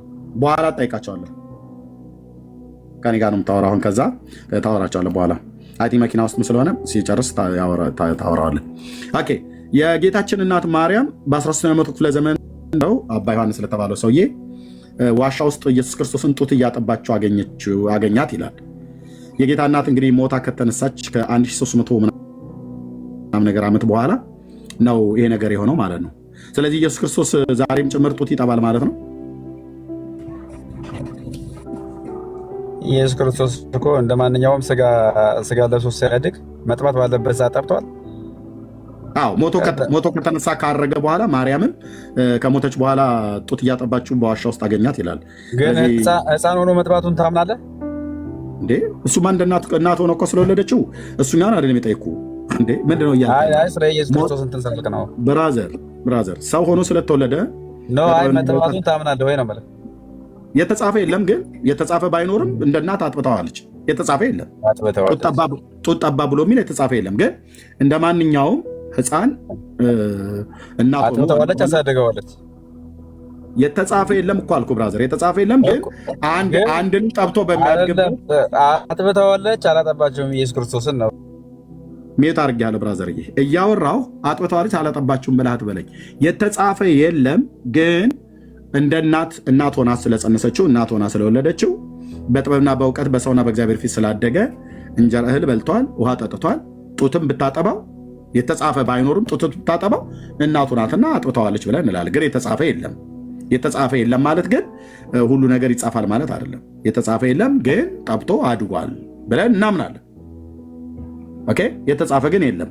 አሁን እኔ የጠየኩ ያለሁት ያኔ እሺ በሕፃን በመሆኑ ጠብቶ ይደግ እንደ ማንኛውም እስራኤላዊ ስለተወለደ ማለት ሰው ሆኖ ስለተወለደ ሞቶ ግን ከሙታን ተነስቶ ወደ አባቱ ካረገ ከ1300 ዓመት በኋላ ዋሻ ውስጥ እያጠባችሁ አገኘችው ነው ብሎ የሚለው ይሄ እንዴት ሊሆን ቻለ ነው የምልህ ወንድማችን አቢሲኒያ። ማይክ ሚዩት ነው። ይሄ ለእግዚአብሔር እናት ምንም የሚሳናት ነገር የለም። ይሄን ለማድረግ ሞቶ ከተነሳ ካረገም በኋላ ታጥበዋለች እያልከኝ ነው? አሁን እኮ ስለ ኢየሱስ ክርስቶስ አይደለም እያወራ ያለው፣ ስለ ሌላ ትውልድ እኮ ነው አይደል? ነው ስለ ኢየሱስ ክርስቶስ ነው የሚለው። ነው የ5 ዓመት ዘመን በተፈጸመ ጊዜ ይሄ ዮሐንስ የሚባለው ዘጸገሮ የሚባለው እሱ ወደ ገዳም ወጣ፣ ሕፃኑ ማለት ነው። ከዛስ በዚያ ቤት በገዳሙ ማለት ነው እመቤታችን ማርያም ለተወደደ ልጇ ጡት እያጠባች አገኛት ይላል። ገዳም ውስጥ ማርያም ለኢየሱስ ጡት እያጠባችው አገኛት። ይሄ ልጅ የ5 ዓመት ሕፃን ሆኖ ወደ ገዳም ሲሄድ እያለ ነው። አሁን እኮ ይኸውልህ አንተንም እያጠባች እኮ ነው። በነገራችን ላይ እኔን በስሟ እየተጠቀምክ ይኸውልህ 690 ሰው እየተከታተለ አንተንም እያጠባች ነው። እንጀራ ሆና ነው ያለችው አሁንም ቢሆን ለአንተ። መልሱ ይሄ ነው ወንድሞቼ። እኔ ደግሞ ማርያም እንጀራ እየሆነች ነው አሁን ራሱ ማለት ነው፣ እያጠባች ነው። ወንድሜ የጠየቅኩት ጥያቄ መልስ የለህም? መልሴ እኮ እየመለስኩልህ ነው። እና እመቤታችን በሁሉም ነገር ልታደርገው ትችላለች፣ በሁሉም ነገር። ልብ በሉ የሚመለስልህን መልስ። እኔ የጠየቅኩት ምን ነበረ? ማርያም እስኪ ወንጌል አስተምረን። እስኪ አንተ አሁን ልከታተል፣ ወንጌል አስተምረን። አይ የለም ይሄ በመጀመሪያ ይሄ ተረት ተረቱ እኮ አስተምረህ በዚህ መልኩ አይደለም። አንተ ወንጌል አስተምረህ አስረዳ። ከዛ በኋላ ወደ አንተ ጎትተንስ ወንጌል አስተምረህ። ቆይ ወንድምዬ ጥያቄውን መልሰህልኛል። ምን አለን? ይህንን እንግዲህ ልብ በሉ። ይሄ ሕፃን አባ ዮሐንስ ዘጸገሮ የተባለው ገና እዚህ መጽሐፍት ውስጥ ጉድ ትሰማላችሁ ወገኖች። እናንተ ብቻ ታብታብ እያደርጋችሁ ወደ 1 ሚሊዮን አስገቡት። ታቡን ኮፕሊንግ ሼር አድርጉት። ቴንኪዩ። ልብ በል እዚህ ማርያም ተከታዮች ያንተ ስለሆኑ ኮሜንት እያነበብኩልህ ነው። እሱን እያነበብክ ግን እዚህ የጠየቀውን ጥያቄ ምንድን ነው ያልከኝ? እኔ እንግዲህ ጡት ጠብታ ያሳደገችኝ አንድ እናት ነው ያለች። ኦኬ አንድ እናት ነው ያለች። የማላፍርባት እናቴ መስታወት ጸጋዬ ትባላለች። ኦኬ እኔ እሷን ጡት ነው ጠብቼ ያደግኩት። በማንም ጡት አላደግኩም። ክብር ለመድኃኔዓለም ኢየሱስ ክርስቶስ ሲሆን የእናቴን ጡት ነው ጠብቼ ያደግኩት። ኦኬ የማንንም ጡት መጥባትም አላስፈለገኝም ነበር፣ አያስፈልገኝምም። አሁን የምታጠባኝ ማርያም የምትባል የለችም ብራዘርዬ። እኔ አሁን ጡት የምጠባ ሕፃን ልጅ አይደለሁም። ኦኬ የእናንተ ማርያም ግን ተብላ የምትባለው በየዋሻው እየተገለጠች አንዴ ኢየሱስን ስታጠባ አገኘችው ይላል፣ አንዴ ደግሞ ሽማግሌ ስታጠባ ደግሞ ተገኝታለች። ይሄም ልጅ ደግሞ እዚሁ ጋር ከዛስ ባያት ጊዜ ይላል፣ ባገኛት ጊዜ እያጠባች ሲያገኛት ባያትም ጊዜ አወቃት፣ ሰገደላትም። የ5 ዓመት ሕፃን ልጅ ማለት ነው። እመቤታችንም ማርያምም በእጇ አንገቱን ይዛ ዮሐንስ ሆይ ወዴት ታውቀኛለህ አለችው። አንተ ሕፃን ስትሆን ነገርህ ግን ሽማግሌ ይመስላል። ሕፃንም አፍሽ ያጣፍጠው፣ ስሜንም አንቺ አታውቂኝምን አላት። እመቤታችንን በተወደደ እና ባስደሰተችው ጊዜ የሕፃን ልቡ እንዳይፈራ ሳቀችለት አለች። ያው እንዳይፈራ ማለት ነው ለሕፃኑ። ከዛስ በእጇም ጠቀሰችው። አንዴ በአይኗ ምንም ጠቅሰው ባይዘው የኦርቶዶክሳ ማርያም ታምረ ማርያም ላይ በአይኗ ሁሉ ጠቅሳ ይላል። እዚህ ደግሞ በእጅ ትጠቅሳለች። ጠቀሰች። ወደ እርሷም በቀረበ ጊዜ ከጡቶቿ ወተትን አጠባችው፣ መንፈስ ቅዱስንም በላዩ መላ። ጡቱን ሲጠባ ማለት ነው። የሚጠባቡበት ገዳም ማለት ነው። ምንድን ነው ያልኩት? የሚጠባቡበት ገዳም። ኢየሱስ ሞቶ ጌታችን ሞትን ድል አድርጎ ከተነሳ ካረገ ከ1300 ዓመት በኋላ ገዳም ውስጥ ማርያም ጡት እያጠባችሁ ተገኘች። ማርያምም እኮ ሞታለች። ኢየሱስም ሞቶ ተነስቷል። ማርያምም ሞታ ቀርታለች። ከሙታን አልተነሳችም ማለት ነው። እስቲ አቅም አለኝ ብሎ የሚል ኦርቶዶክስ ገብቶ ከሙታን ተነስታለች ይበል። እኔ ፊት ነው ያልኩት። ማርያም ሞታ ቀርታለች በምድር ማለት ነው። ነፍሷ ግን በእግዚአብሔር ገነት አለ። ጻድቅ ሴት ናትና ትንሣኤን ቀን ትጠባበቃለች። ሞትን ድል አድርጎ የተነሳ ከእግዚአብሔር ልጅ ከዳዊት ልጅ በስተቀር ማንም የለም። ግን ማርያም ሞታ ከተነሳ ጌታችን ኢየሱስ ክርስቶስ ሞቶ ከተነሳ ማርያም ሞታ ከቀረች ከ1300 ዓመት በኋላ ገዳም ውስጥ ማርያም ልጇን እያጠባች አገኛት። አባ ዮሐንስ ዘጸገሮ የሚባለው ከዛ እሱንም ደግሞ አገኛችሁና አጠባችሁ ጡቶቿን። ከዛስ መንፈስ ቅዱስ ሞላበት። ከዛን ቀን ጀምሮ ከዛ ጊዜ ጀምሮ እየመጣች እየተከታተለ ታጠባዋለች። አሳያችኋለሁ።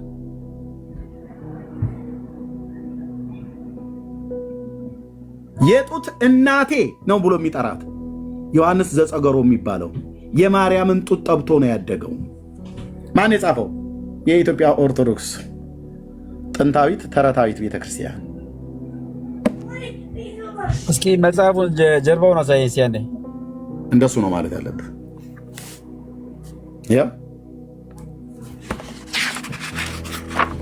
ያው አሳታሚው ጉንዶ ተክለ ሃይማኖት አንድነት ገዳም ይምራ ማተሚያ ቤት፣ ስልክ ቁጥር አለ፣ አድራሻው ይኸው። ስክሪንሾት አድርገህ መያዝ ነው።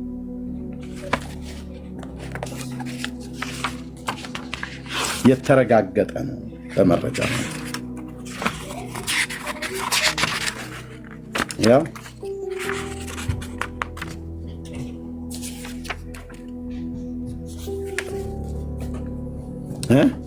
እስኪ ምዕራፍ 1 ላይ ምን ይላል? እስኪ አይ ምዕራፍ 1 እኔ አሁን መጽሐፉን ገዝተህ ብታነበው ይሻላል። አይ አይደለም፣ ከጀምረህ ነዋ። ከመጀመሪያው ጀምረህ ታሪኩን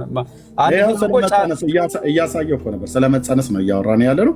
ከዛ ተጸነሰ። ከዛ ምዕራፍ 1 እስኪ ጀምረው። እስኪ ምዕራፍ 1 ቆየህ ብራዘርዬ፣ ቆየህ። እኛ ከመቅድሙ ነው የጀመርነው፣ ከመግቢያው ላይ ማለት ነው። አንተ ቆየህ፣ ዘግይተህ ነው የመጣኸው። ከዚህ መግቢያው ላይ ይታያል። የመግቢያ ይታያል። አንድ ነፍስ አድና። አሁን አንተ እያዳንክ በዚህ ተረት አይደለም የምትለው፣ እያስተማርከን እኮ ነው አይደል? እስኪ ቪዲዮውን ስማው አልኩ። ቪዲዮውን ስማው ተመልሰህ።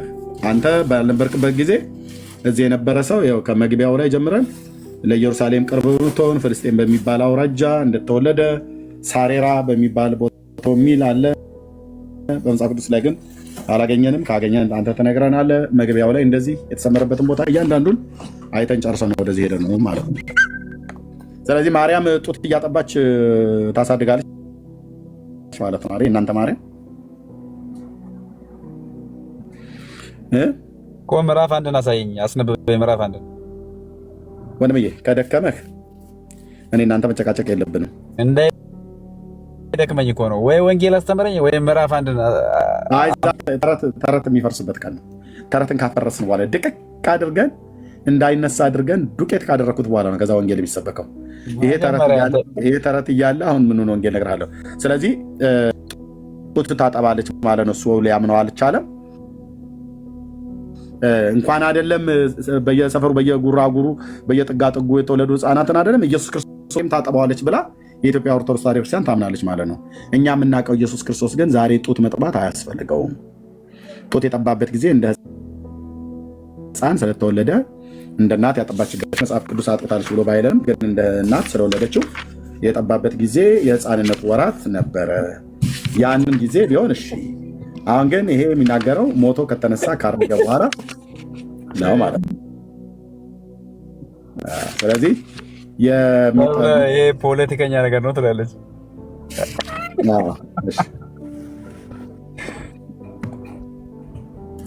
ኦኬ ይሄን ብቻ አይደለም፣ ሌላ እንቀጥል። ከዛ ምን አለ ይላል እዚህ ጋር ደግሞ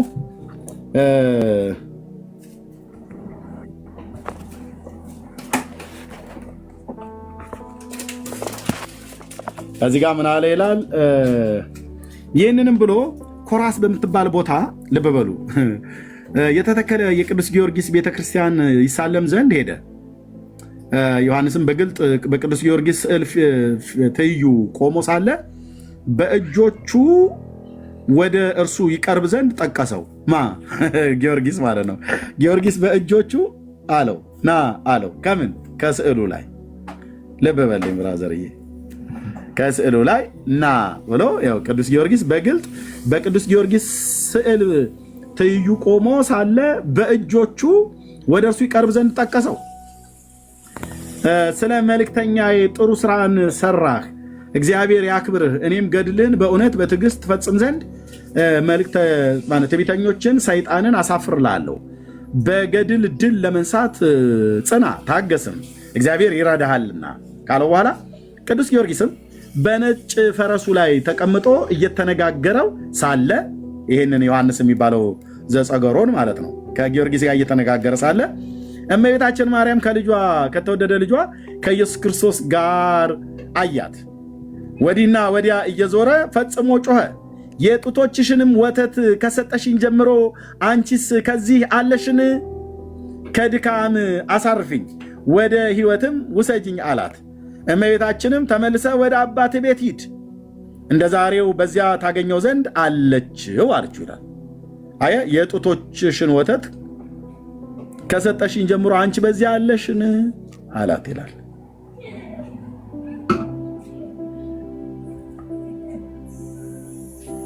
አጃይብ ነው ይላል የሐረር ሰው። ኦኬ ማንም ሰው እንዳይወጣ በር ዝጉ፣ ማንም ሰው እንዳይወጣ። ገና ጆሮውን ቆርጦ የሚጥል ተረቱ ላሳያችኋለሁ። ቀስ ብለን ነው የምንኮመኩመው። ተዝቆ ተነግሮ የማያልቅ ስላለ ማለት ነው።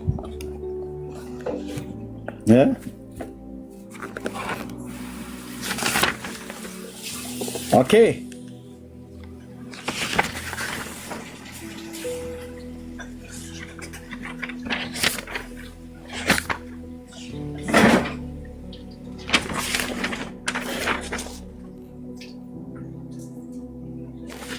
ልጁ ሲጸነስ እንዳልኳቸው አባትና እናት ተገናኙ የሚል ጽሑፍ የለም። ሳይገናኙ ነው ብሎ ይለው እና መንፈስ ቅዱስ ያደረበት ጽንስን ጸንሳለችና ነው ብሎ የሚለው። መንፈስ ቅዱስ ምን ያለበት? ያደረበት ጽንስን ጸንሳለች።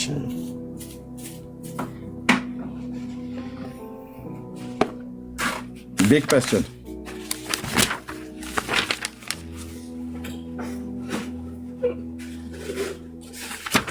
ኦኬ ከዛስ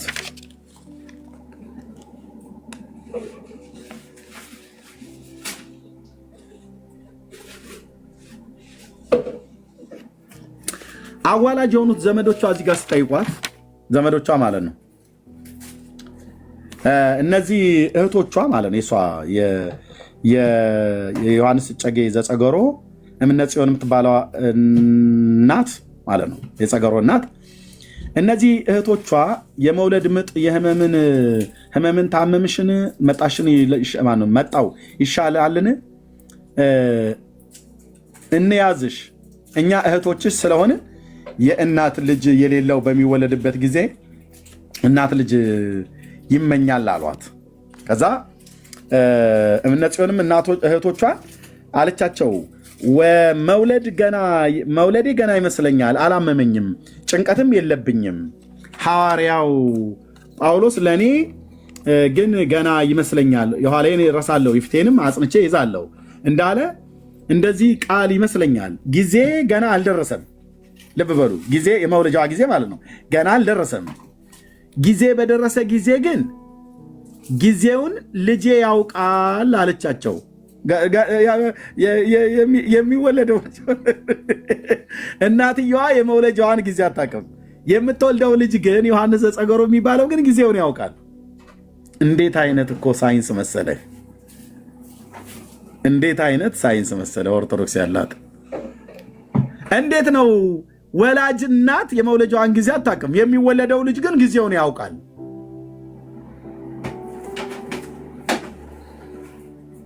ዋት እናት የመውለጃዋን ጊዜ አታውቅም እንዴ? ገና ጊዜ አልደረሰም።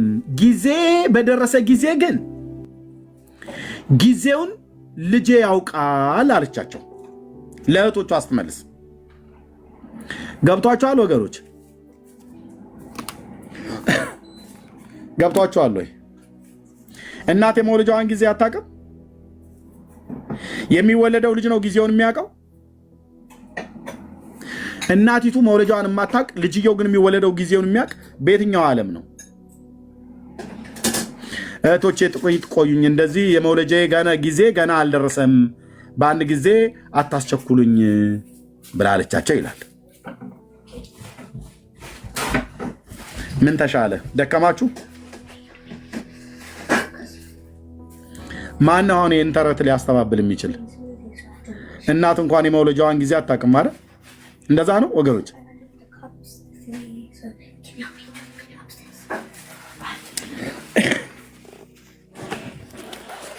ከዛ ይህንንም ብላ ተነሳች፣ በጸሎት ቤት ውስጥም ቆመች፣ እግዚአብሔር እያመሰገነች ለአብ ለወልድ ለመንፈስ ቅዱስ መንግስት 3 ጊዜ ሰገደች። አራተኛም ለእመቤታችን ለማርያም ስግደት ሰጠች።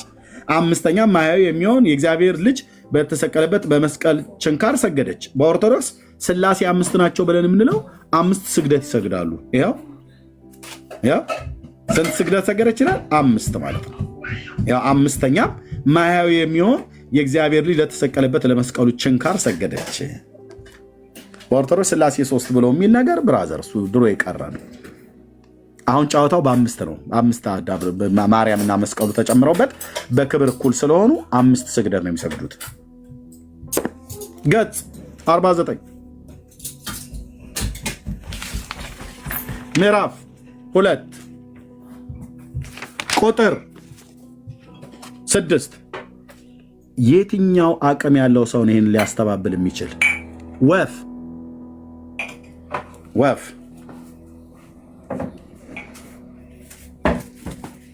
አንድ እስቲ ይሄንን ቃል መጥቶ ውሸታም አንተ የማይለው ነው እንደምትለው ብሎ የሚል አንድ አልኩ። አንድ በመብራት ፈልግ፣ እዚህ ፕላኔት ላይ አታገኝም።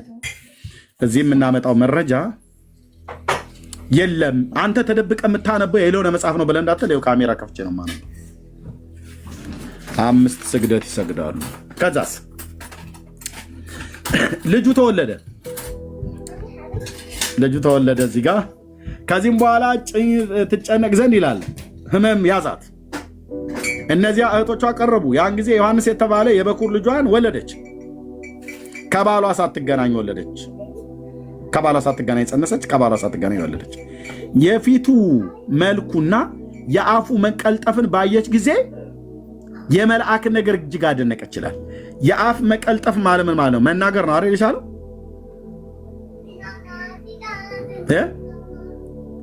የአፉ መቀልጠፍ ማለት ምን ማለት ነው? ይናገራል ማለት ነው አይደል? ሲወለድ ወገኖች አላችሁ ወይስ እኔ ብቻዬን ነው የማወራው? እሺ አቢሲኒያ እሺ ወገኖች የአፉን መቀልጠፍ ባየች ጊዜ ማለት የመልአክን ነገር አሰበች ይላል አይደል?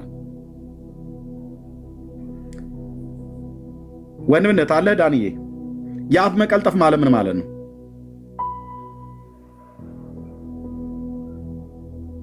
ወንድምነት የአፍ መቀልጠፍ ማለት ምን ማለት ነው? እንጃ መሪ ይሻላል። ወንድምነት ይናገራል ማለት ነው አይደል? አይደለም መሪ የንግግሩ ፍጥነት ማለት ነው። ይናገራል ማለት ነው። የአፍ መቀልጠፍ ማለት ይናገራል ነበር ማለት ነው። የአፉን መቀልጠፍ ወዲያው ቀልጣፋ እንደማለት ነው አይደል? አዎ ቀልጣፋ ማለት ፈጣን እንደማለት ነው። አስተካክሎ የሚያወራ አፈ ቀልጣፋ የሚባል ማለት ነው። በጣም የሚያወራ ልክ ነሽ አንቺው፣ እንደዛ ማለት ነው። ኦኬ።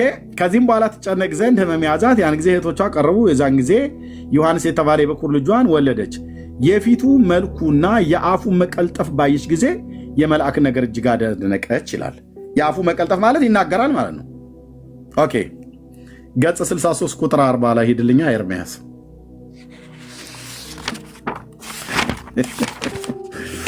አቤቱ ጌታዬ፣ አቤቱ ጌታዬ፣ አቤቱ ጌታዬ።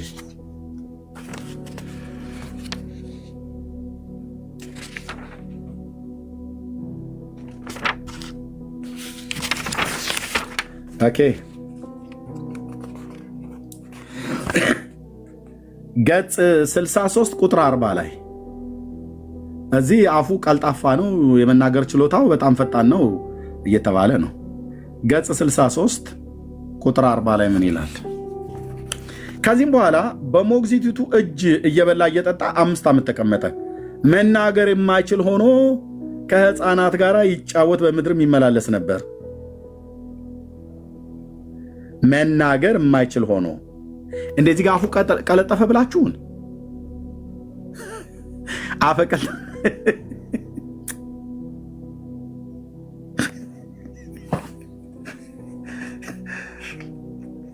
ይኸውልህ አንድ ሰው እንኳን ሊመልሰው ቀርቶ አይደለም እንዳይደፍረው አድርጌ ነው የምናገረው። ይህን መጽሐፍ እያንዳንዱ ገድል ድርሳና አንድ ሰው እንዳይተነፍስ አድርጌ ማለት ነው። በ12 ቁጥር ምስማር መቃብሩ ላይ ሐውልቱ ላይ ጽሑፍ ጽፌ ነው ማልፈው።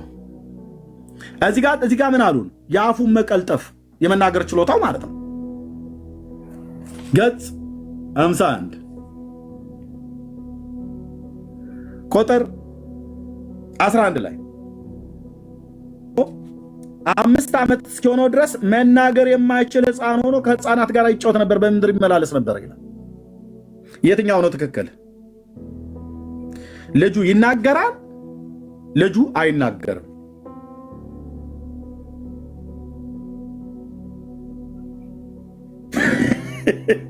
ልጁ አንደበቱ እዚህ ጋር ደግሞ አንደበቱ አልተፈታም፣ መናገር አይችልም። this is orthodox ይላል ኤርምያስ።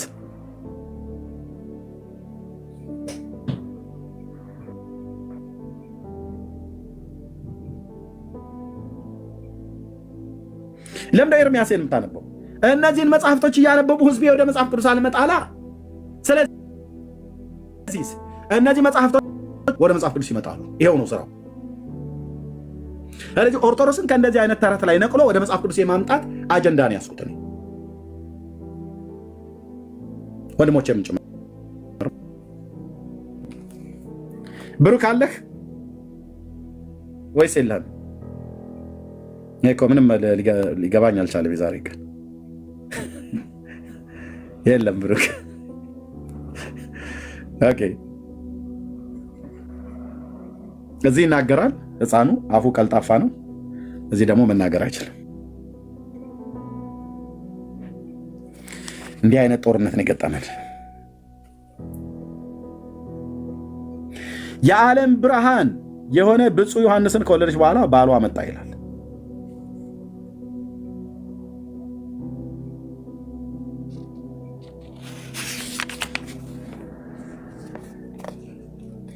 ልጇ በተወለደ ጊዜ የቆሬ ልጆች ሁሉ ጭምር ናቸው መጥተው የዘመሩለት፣ መላእክት ሁሉ ጭምር ማለት ነው። ካህናት ሁሉ በማህሌት ሌሊቱን ሁሉ ሲዘምሩ አደረ።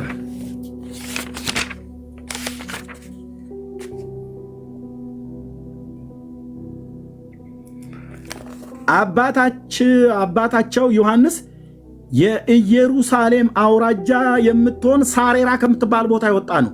ቅድም ምን አለን መግቢያው ላይ? ፍልስጤም ነው ይላል መግቢያው ላይ። እንዴት አይነት ዕዳ ነው መድኃኔዓለም! እንዴ ይሄን ያህል ህዝብ ላይ ጫወታ ወንድሜ፣ ይሄን ያህል ህዝብ ላይ ጫወታ እንዴ! ፍልስጤማዊውን አንድ እስራኤላዊ ታደርገዋለህ? ሌዋዊ ነው ብለውን፣ ከዛ ደግሞ ፍልስጤም ነው ሀገሩ፣ ከሳሬራ ነው፣ ከአሬራ ብለውን ካበቁ በኋላ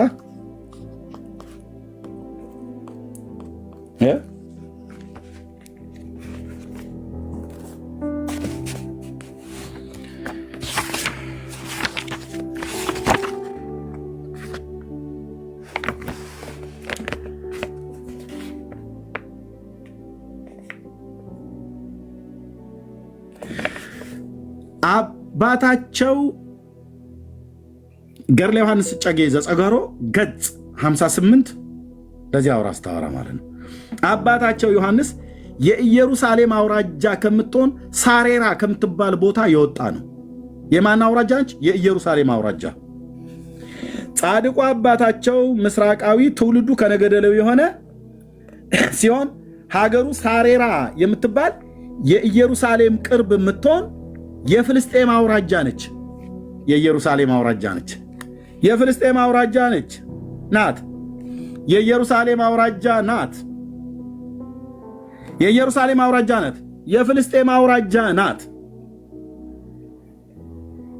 እንዲህ አይነት ጦርነት ነው የገጠመን። ይኸውልህ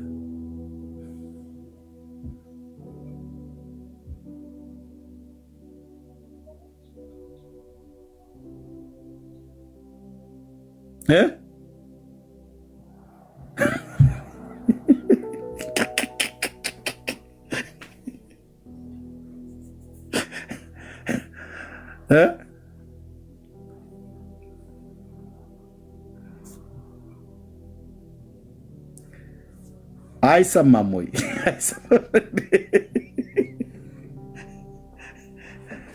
የፍልስጤም አውራጃ ናት ይላል። ይኸው መጽሐፍ ማለት ነው። ይኸው የፍልስጤም አውራጃ ናት። ሳሬራ የምትባለው የፍልስጤም አውራጃ ነች። አይ ኖ ሳሬራ የምትባለዋ የኢየሩሳሌም አውራጃ ናት። የኢየሩሳሌም አውራጃ ከምትሆን ነው። ኢየሩሳሌምና ፍልስጤም አንድ ናቸው እንዴ? አይደሉም።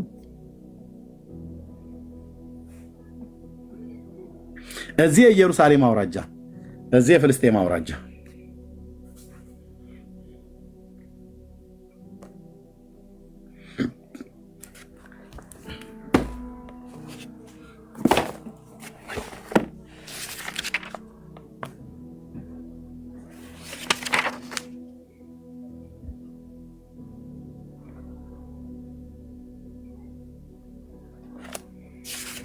ኦኬ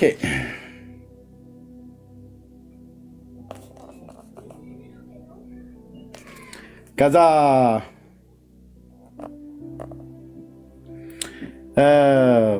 ማርያምን እዛ ገዳም ውስጥ አገኛት። ከዛ ልጇን እያጠባች ነበር። ያው እመቤታችን ማርያም በእጇ አንገቱን ይዛ ዮሐንስ ሆይ ወዴት ታውቀኛለህ አለችው። አንተም ሕፃን ሳለህ ነገርህ ግን የሽማግሌ ይመስላል። ሕፃናትም አፍሽን ያጣፈጠ ስሜንም አንቺ አታውቂኝምን አላት። እመቤታችን በወደደችውና ባስደሰተችው ጊዜ የሕፃኑን ልብ እንዳይፈራ ሳቀችለት፣ በእጇም ጠቀሰችው። ወደ እርሷም በቀረበ ጊዜ ከጡቶቿ ወተት አጠባችው። መንፈስ ቅዱስም ሞላበት፣ ያው ጡቱን ሲጠባ ማለት ነው። በተጨመረለት ደስታም ጣዕም እንግዲህ የማይሞት መሰለው። በከንፈሮቹ ወተትን እያጣጣመ ጡቶቿን ያዘ፣ የማርያምን ማለት ነው። የዚህ የብርሃን ወላጁ ሆይ ወደ ቤትሽ ውሰጂ አላት። የጡቶቿ ወተት ደስ ባሰኘው ጊዜ የሚናገረው አጣ። መንፈስ ቅዱስም መሰጠው። ከቅፏም ወድቆ እናቴ ሆይ እመቤቴ ሆይ በእጄ ልሙትልሽ አላት። ድብን ልበልልሽ አላት። መሞቻውን ደግሞ ጡቶቿ መካከል ነው ብሎ የሚለው አሳያለሁ። በጡቶችሽ መካከል ልሙት እያላት ማለት ነው። አሳያለሁ ሌላ ቦታ ላይ ጡት በጡት አረኩት አይደል ዛሬ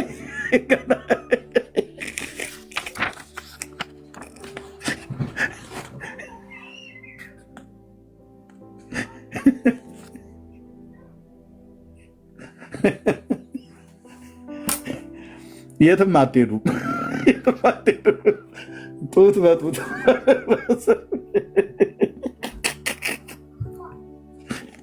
እንዴ ተቃሲልና ነው ወገናችን።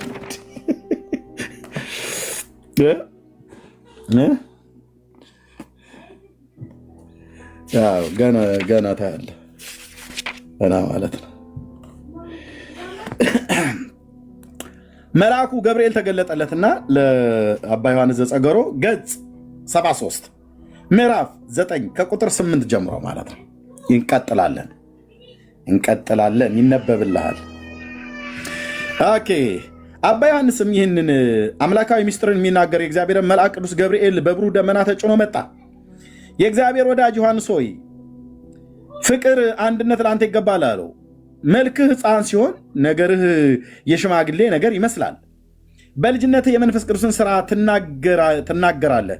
ለመሮጥ ልጅ፣ ለመምከር ተግሳጻዊ አረጋዊ ነህ።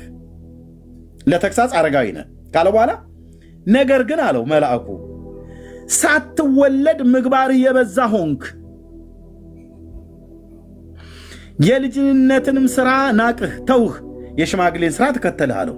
ምን ሳትል ምግባርህ በዛ ይላል? ሳትወለድ ምግባርህ የበዛ ሆንክ። ሰው ሳይወለድ ምግባር አለው እንዴ? መርጌታ ኧረ ጉድ ነው እኮ ኧረ ጉድ ነው እንዴ! ሰው ሳይወለድ ማህፀን ውስጥ ምን ገበያ አለ እንዴ? እዛ ገዳም አለ እንዴ? በጣም የሚገርም ነገር በእውነት ያሳዝናል እኮ። አንድ ሰው ዛሬ እንዳይወጣ፣ አንድ ሰው ይህን ቤት ለቆ የሚወጣ ሰው ካለ በእውነት አስራለሁ፣ ገዝታለሁ። አንድ ሰው እንዳይወጣ ደከመኝ ብሎ ማለት ነው። ተርዝጉ። የቤተክርስቲያኒቱ ጉድ እንደዚህ ነው የሚሆነው ማለት ነው። መልአኩ እኮ ነው መጥተው ነገር ግን ሳትወለድ ምግባር የበዛ ሆንክ። ልጁ እኮ ገና ኤግዚስት እኮ አላደረገም። ምግባር የበዛ ስራህ የበዛ ነው። ተናገር ኤርሚያስ እንደዚህ ማለት ነው። ጥርስ ከምላሱ አውጥቼ ማለት ነው። በትንልሃለሁ ማለት ነው።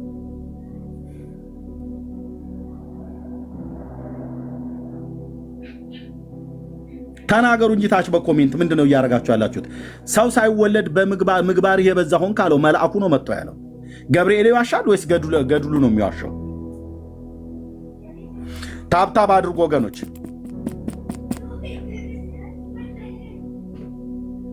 ታብና ኮፒሊንግ ሼር አድርጉ።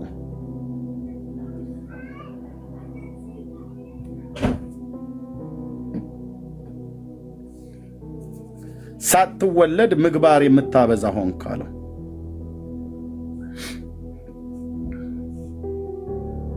ስለዚህ ሳይወለድ በፊት ምግባር ያበዛ ነበር ማለት ነው ልጁ። ነገር ግን ሳትወለድ ምግባርን የምታበዛ ሆንክ፣ የልጅነትን ስራ ናቅህ ተውህ፣ የሽማግሌን ስራ ተከተልህ ይለዋል። እቺ ነች የኢትዮጵያ ኦርቶዶክስ ተዋሕዶ ቤተክርስቲያን ተረታዊት ናት ብዬ የምናገረው ማለት ነው።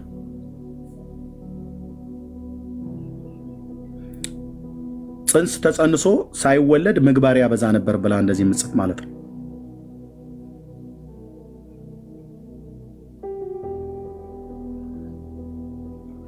እሺ እንግዳ መጥተዋል ይመስለኛል። ኦርቶዶክሳዊ ቁም ነገር ካህን ይመስሉኛል። እንኳን ደህና መጡ።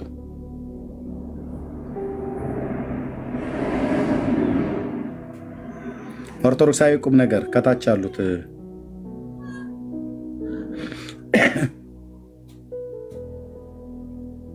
አይሰማም።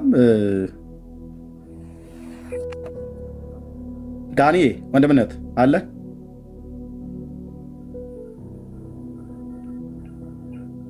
አለው ወንድምነት አለው። እስቲ ከተሰሙ ጠይቃቸው። ውሃ አልጠጣም። እሺ ወንድምነት። እሺ ኦርቶዶክሳዊ ሰላም ይሰማዎታል? ሰላም ለሁላችሁ፣ እንዴት ዋላችሁ? እግዚአብሔር ይመስገን። እንኳን ደህና ዋላችሁ፣ እንኳን ደህና ቆያችሁ። እሺ አይ ቲንክ የተነሳውን ርዕስ ሀሳቡን አይተውታል ብዬ አስባለሁና ምን ሀሳብ አሉት?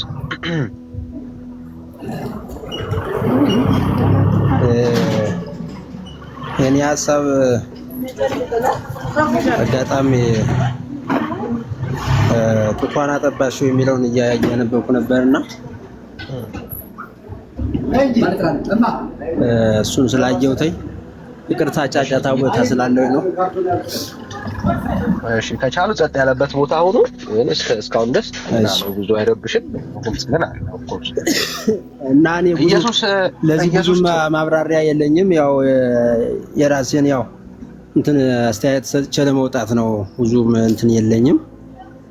ያው በእንትኑ መጽሐፉ ላይ ገድለ ዮሐንስ ዘጠገሮ ነው የሚል ምንድነው የሚል? አቡነ እጨጌ ገድለ ቅዱስ አቡነ እጨጌ ዮሐንስ ዘጸገሮ አድራሽ ያለው አይደለ መጽሐፉ?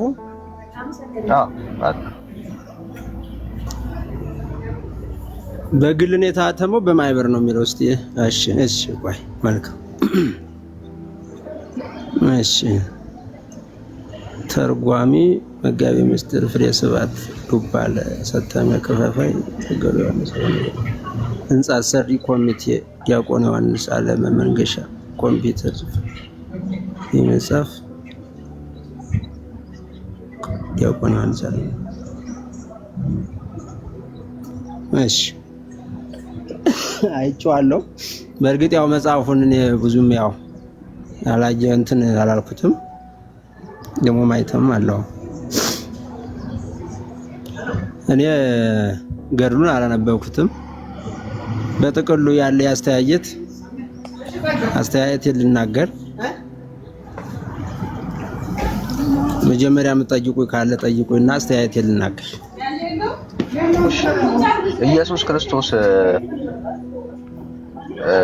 ጡት ይጠባ ነበረ ማለት እንግዲህ ከሞት ከተነሳ ምናምን በኋላ ማርያም ጡቷን ታጠባው ነበር። ማርያም ጡቷን ታጠባው ነበር። ማን? ለኢየሱስ። ለማን? ለኢየሱስ እንግዲህ ሞቶ ከተነሳ በኋላ ማለት ነው። አይ እዛ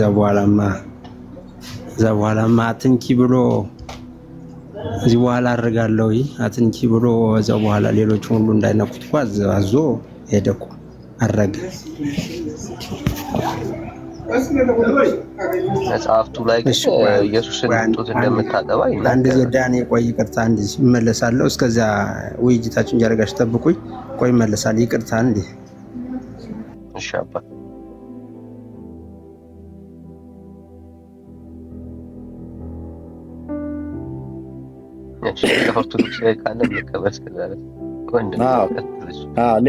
ሌላ ካለ መግባት ትችላላችሁ።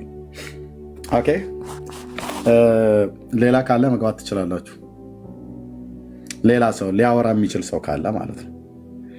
ለመጽሐፍቶቹ በሙሉ መልስ እሰጣለሁኝ፣ ይሄ ነገር እኛ በደንብ እናውቀዋለን ብሎ የሚል ሰው ካለ መምጣት ይችላል።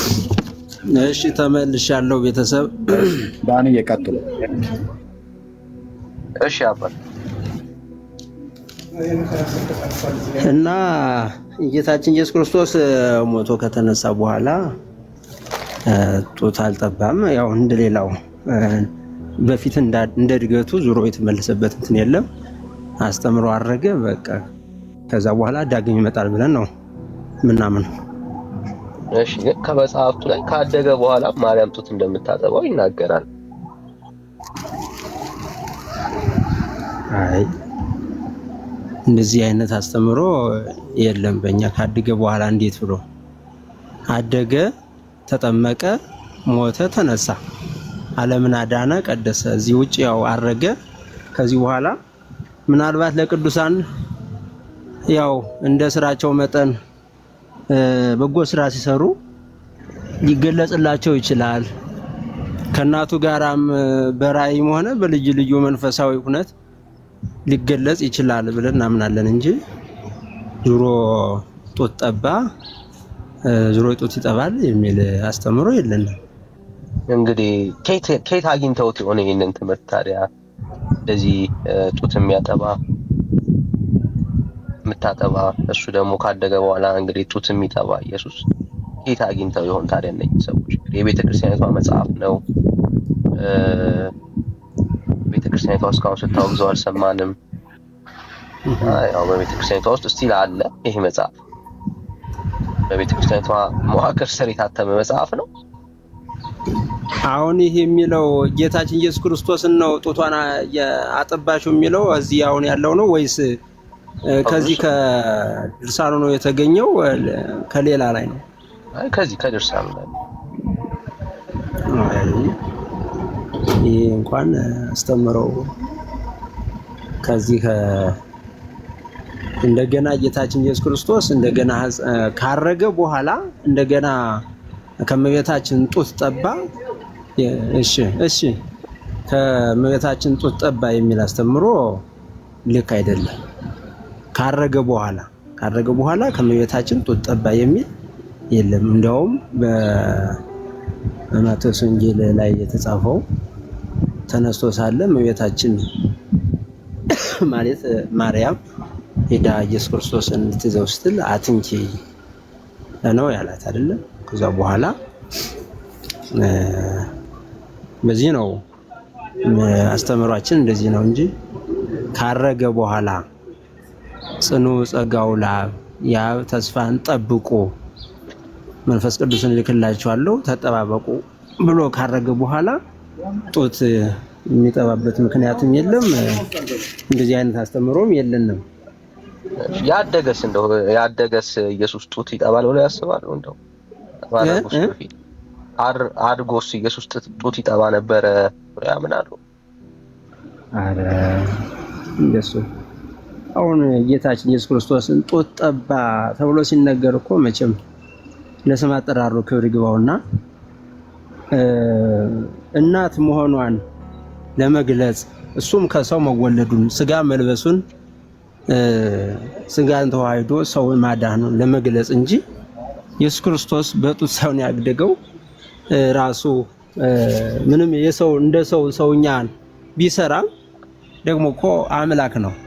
አምላካዊ ስራንም እየሰራ አይን እያበራ ዲዳን እየፈወሰ ጎባጣን እያቀና እንደ መለኮት የመለኮትን ስራ እየሰራ እንደ ስጋ ብቻ በዚህ ዓለም ላይ ሳለ ሁሉንም ስራ የአምላክነትንም የስጋን ስራም እየሰራ ነው ያደገው። ጡት ጠባ ቢባልም እኮ ስጋ መልበሱን ከድንግል ማርያም መወለዱን እመቤታችን እናቱ መሆኑን ለመግለጽ ያክል እንጂ አሁን ለሱ በጡት አደገ ብለን እኮ ልናገር ሕፃን ሆኖ በጡት አደገ በእህሉ አደገ ብለን ልናገርም እኮ አይገባም እንዳስተምረው። እሺ ያው ኢየሱስ ያው ፍጹም ሰው ስለነበረ እንደ ሰው ማደግ ያለበት ይመስለኛል። እሱን እናወራለን። እሱ ታሳባለ እንደ አንድ ሕፃን ልጅ ሰው ከሆነ የሰው ካራክተር አለው ማለት ነው። ሰው በባህሪው ጡት መጥባት እና ማደግ አለበት ሕፃን ልጅ እንጂ እንደተወለደ ምግብ አይበላም። ስለዚህ ከእናቱ ከማርያም ጡት መጥባቱ ላይ ምንም ጥያቄ የለንም። ግን አሁን ወንድምነት የከፈተውን እስቲ አንብቡት። ቁጥር 30 ቁጥር 40 ነው የሚለው ቁጥር 30 እስቲ ቁጥር 40 እስቲ ገጹን ዝቃርገው። አዎ ገጽ 63 ይላል ክፍል 6 ስለ ጥምቀቱ ስለ እድገቱና ስለ ምናኔው የጨጌ ዮሐንስ ዘጸገሮ ማለት ነው። ስለሱ መወለድና ላይ ማለት ነው። እና ምን ይላል ቁጥር 40 ላይ ከዚህም በኋላ በሞግዚቲቱ እጅ እየበላ እየጠጣ 5 ዓመት ተቀመጠ። ዮሐንስ ዘጸገሮ ማለት ነው። መናገርም የማይችል ሆኖ ከሕፃናት ጋራ ይጫወት በምድርም ይመላለስ ነበር። የ5 ዓመትም ዘመን በተፈጸመ ጊዜ ወደ ገዳም ወጣ። በዚያም በገዳሙ ማለት ነው እመቤታችን ማርያምን ለተወደደ ልጇ ጡት እያጠባች አገኛት። ባያትም ጊዜ አወቃት፣ ሰገደላትም ይላል።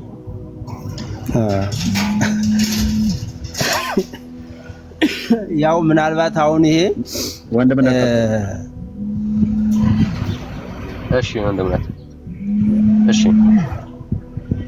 እሺ ልቀጥል።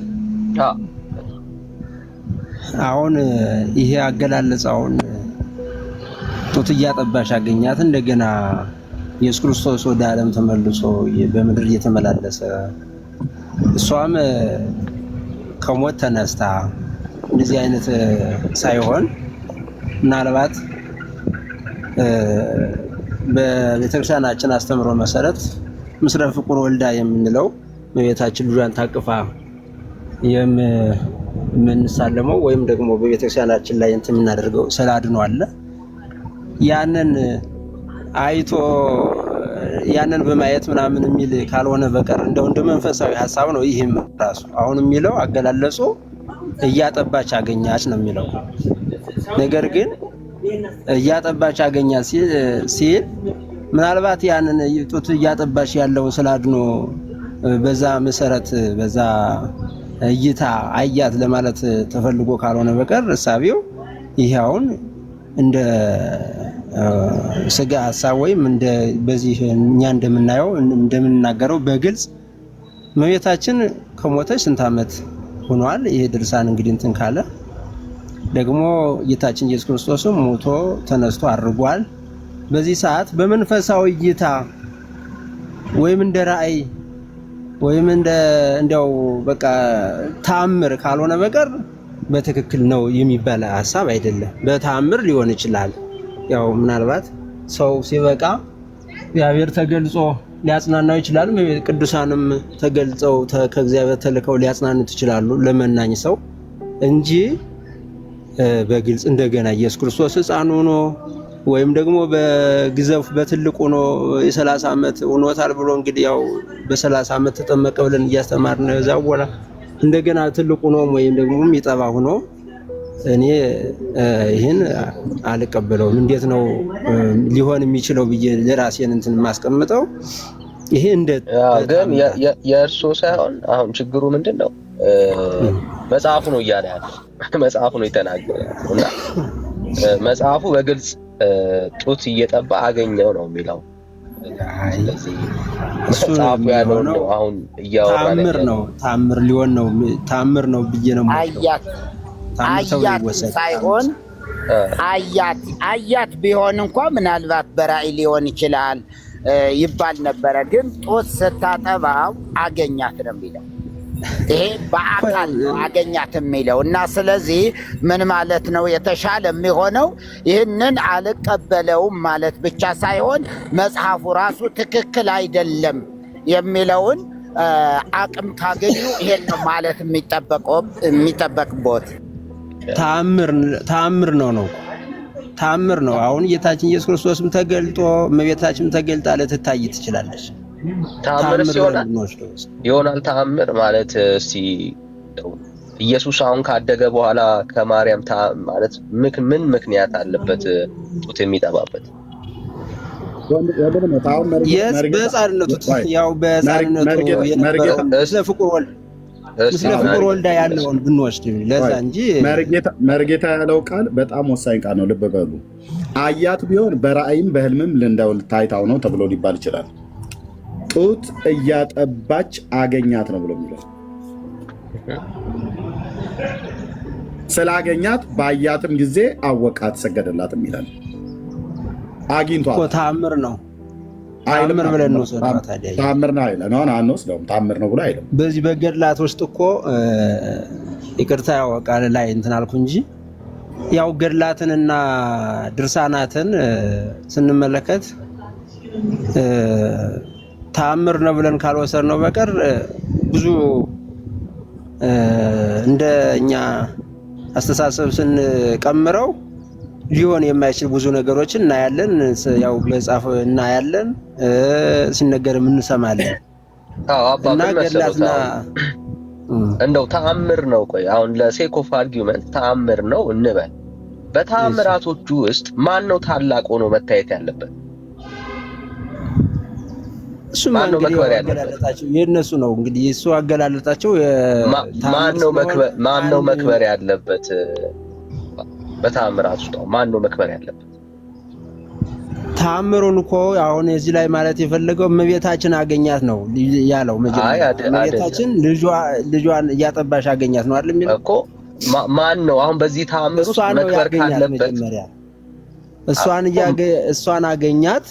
ልክ ነው። ማግኘቱ ጥሩ ችግር የለም። አሁን ማግኘቱን እናወራለን። ተአምር ውስጥ ግን ማን ነው መክበር ያለበት ነው። እግዚአብሔር ተአምርን ሲያደርግ በተአምራቱ ውስጥ ማን ነው ኃይሎ የሚታየው? ማን ነው ታላቅ ሆኖ የሚታየው?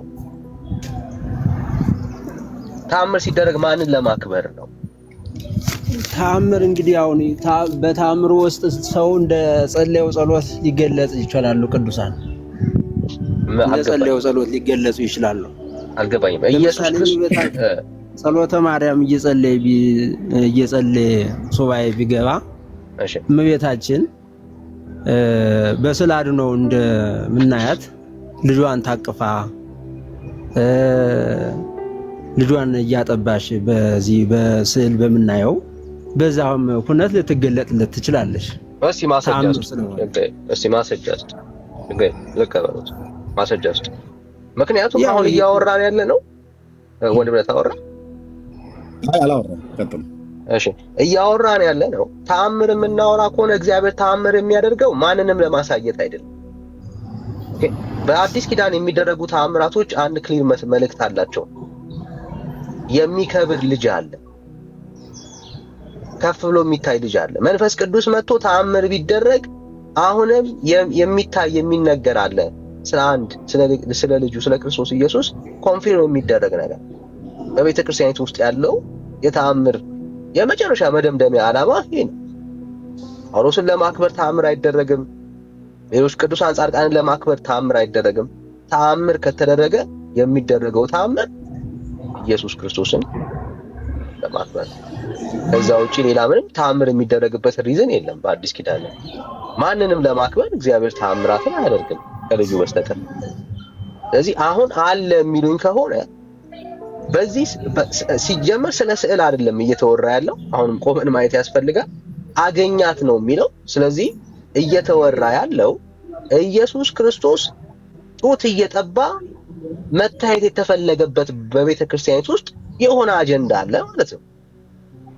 ለምንድን ነው አሁንም ሰዎች ኢየሱስ ልጅ ሆኖ ጡት እየጠባ በሰው ልብ ውስጥ እንዲሳል የተፈለገው ነገር ምንድን ነው? እሱ ነው ግራ የሚያጋባው። ምንም ተአምር ውስጥ እዚህ ተአምር ውስጥ አሁንም ሕፃን ልጅ እንደሆነ ወይ ደግሞ ካደገ በኋላ ካረጀ ማለት ከጎለመሰ በኋላ 30 ምናምን ዓመቱ ነው። ከዛም በኋላ አሁንም ጡት እየጠባ ያለን ኢየሱስን በሰው ልብ ውስጥ ለመሳል የተፈለገበት ምክንያት ምንድን ነው? እሱ ነው መመርመር ያለበት። አይ ነው ይሄ እኮ ተአምር ነው ካሉኝ እስቲ ተአምሩን ከእግዚአብሔር ቃል ግለጡና ኢየሱስ ክርስቶስ እንዴት ተዋረደበት ተአምር ካለ ማስረጃችሁን ከእግዚአብሔር ቃል።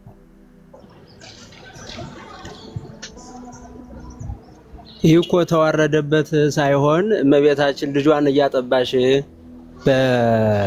በዛ በመጀመሪያ በምናየው በስዕል አድኖ ሰውየው በሚረዳው መልክ ተገለጠሽለት ነው። ሌላ ምንም አዲስ ነገር የለውም እኮ። ተአምር ነው ከተባለ ደግሞ ይሆናል ሊሆን አይችልም ተብሎ የሚታሰብ ነገር የለም። ተአምር ነው። እስቲ ጥሩ እስቲ አሁን ኢየሱስ ክርስቶስ ተስሎ መገለጥ ያስፈለገበት ምክንያት ካለ አሳዩ። ዛሬም ጡት እየጠባ ተስሎ መገለጥ ያስፈለገበት ምክንያት እኮ ሰው አንብቦ ከሚረዳው ይልቅ በሚያው እንዲያምን ነው። ስዕሉ ያስፈልጋል። ማስረጃ እንግዲህ መቼስ የኢየሱስን መገለጥ አይደለም የምናወራው። እስቲ በአዲስ ኪዳን ውስጥ ኢየሱስ ክርስቶስ እንደዛ ተስሎ የተገለጠበት ቦታ፣ በማርያም እቅፋት ውስጥ የነበረበት ቦታ መቼስ ለኦርቶዶክስ ብቻ አይደለም መገለጡ የሚመጣው አይደል? በእግዚአብሔር ቃል ውስጥ እንደዚህ ጡት እየጠባ አሁንም ሕፃን ልጅ እንደሆነ ተስሎ የተገለጠበት ቦታ አለ ነው? ለኦርቶዶክሳውያን አዲስ መገለጥ ነው ኢየሱስ። አሁን ለምሳሌ እኛ ያው አሁን እዚህ ታች እንደ ስዕል አድኖ እንደምናየው የሕፃንነቱን ስዕል ነው ምስለ ፍቁር ወልዳ የምንለው የሕፃንነቱ ስዕል ነው ያለው። አሁን ኢየሱስ ክርስቶስ 30 ዓመት አልፎት ያ ተሰቅሎ ሞቶ ትልቅ ሆኖ ሞቶ ተነስቷል። ከዚህ የምናየው ስዕል አድኖ ግን የሕፃንነቱን ነው እኛ የምናየው። ይሄ ለምንድን ነው ከተባለ እሷ አቅፋ እንዳሳደገሽው ጡት አጥብታ እንዳሳደገሽው ሰው አይቶ እንዲረዳ እሱም ሰውኛውን ፈጽሞ እንዳደገ ለመረዳት ነው በቀላሉ ይሄ ስዕል አድኖ ያስፈልገው እና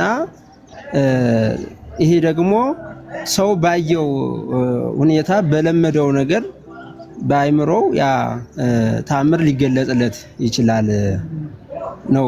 ተአምር ማለት በዚህ ነው የሚወሰነው ነው እንጂ ሆነ ተአምር የምንለው እኔ አሁን እንግዲህ መጽሐፍ ማለት የቤተ ክርስቲያን አገልጋይ እንደሆነ አውቃለሁ።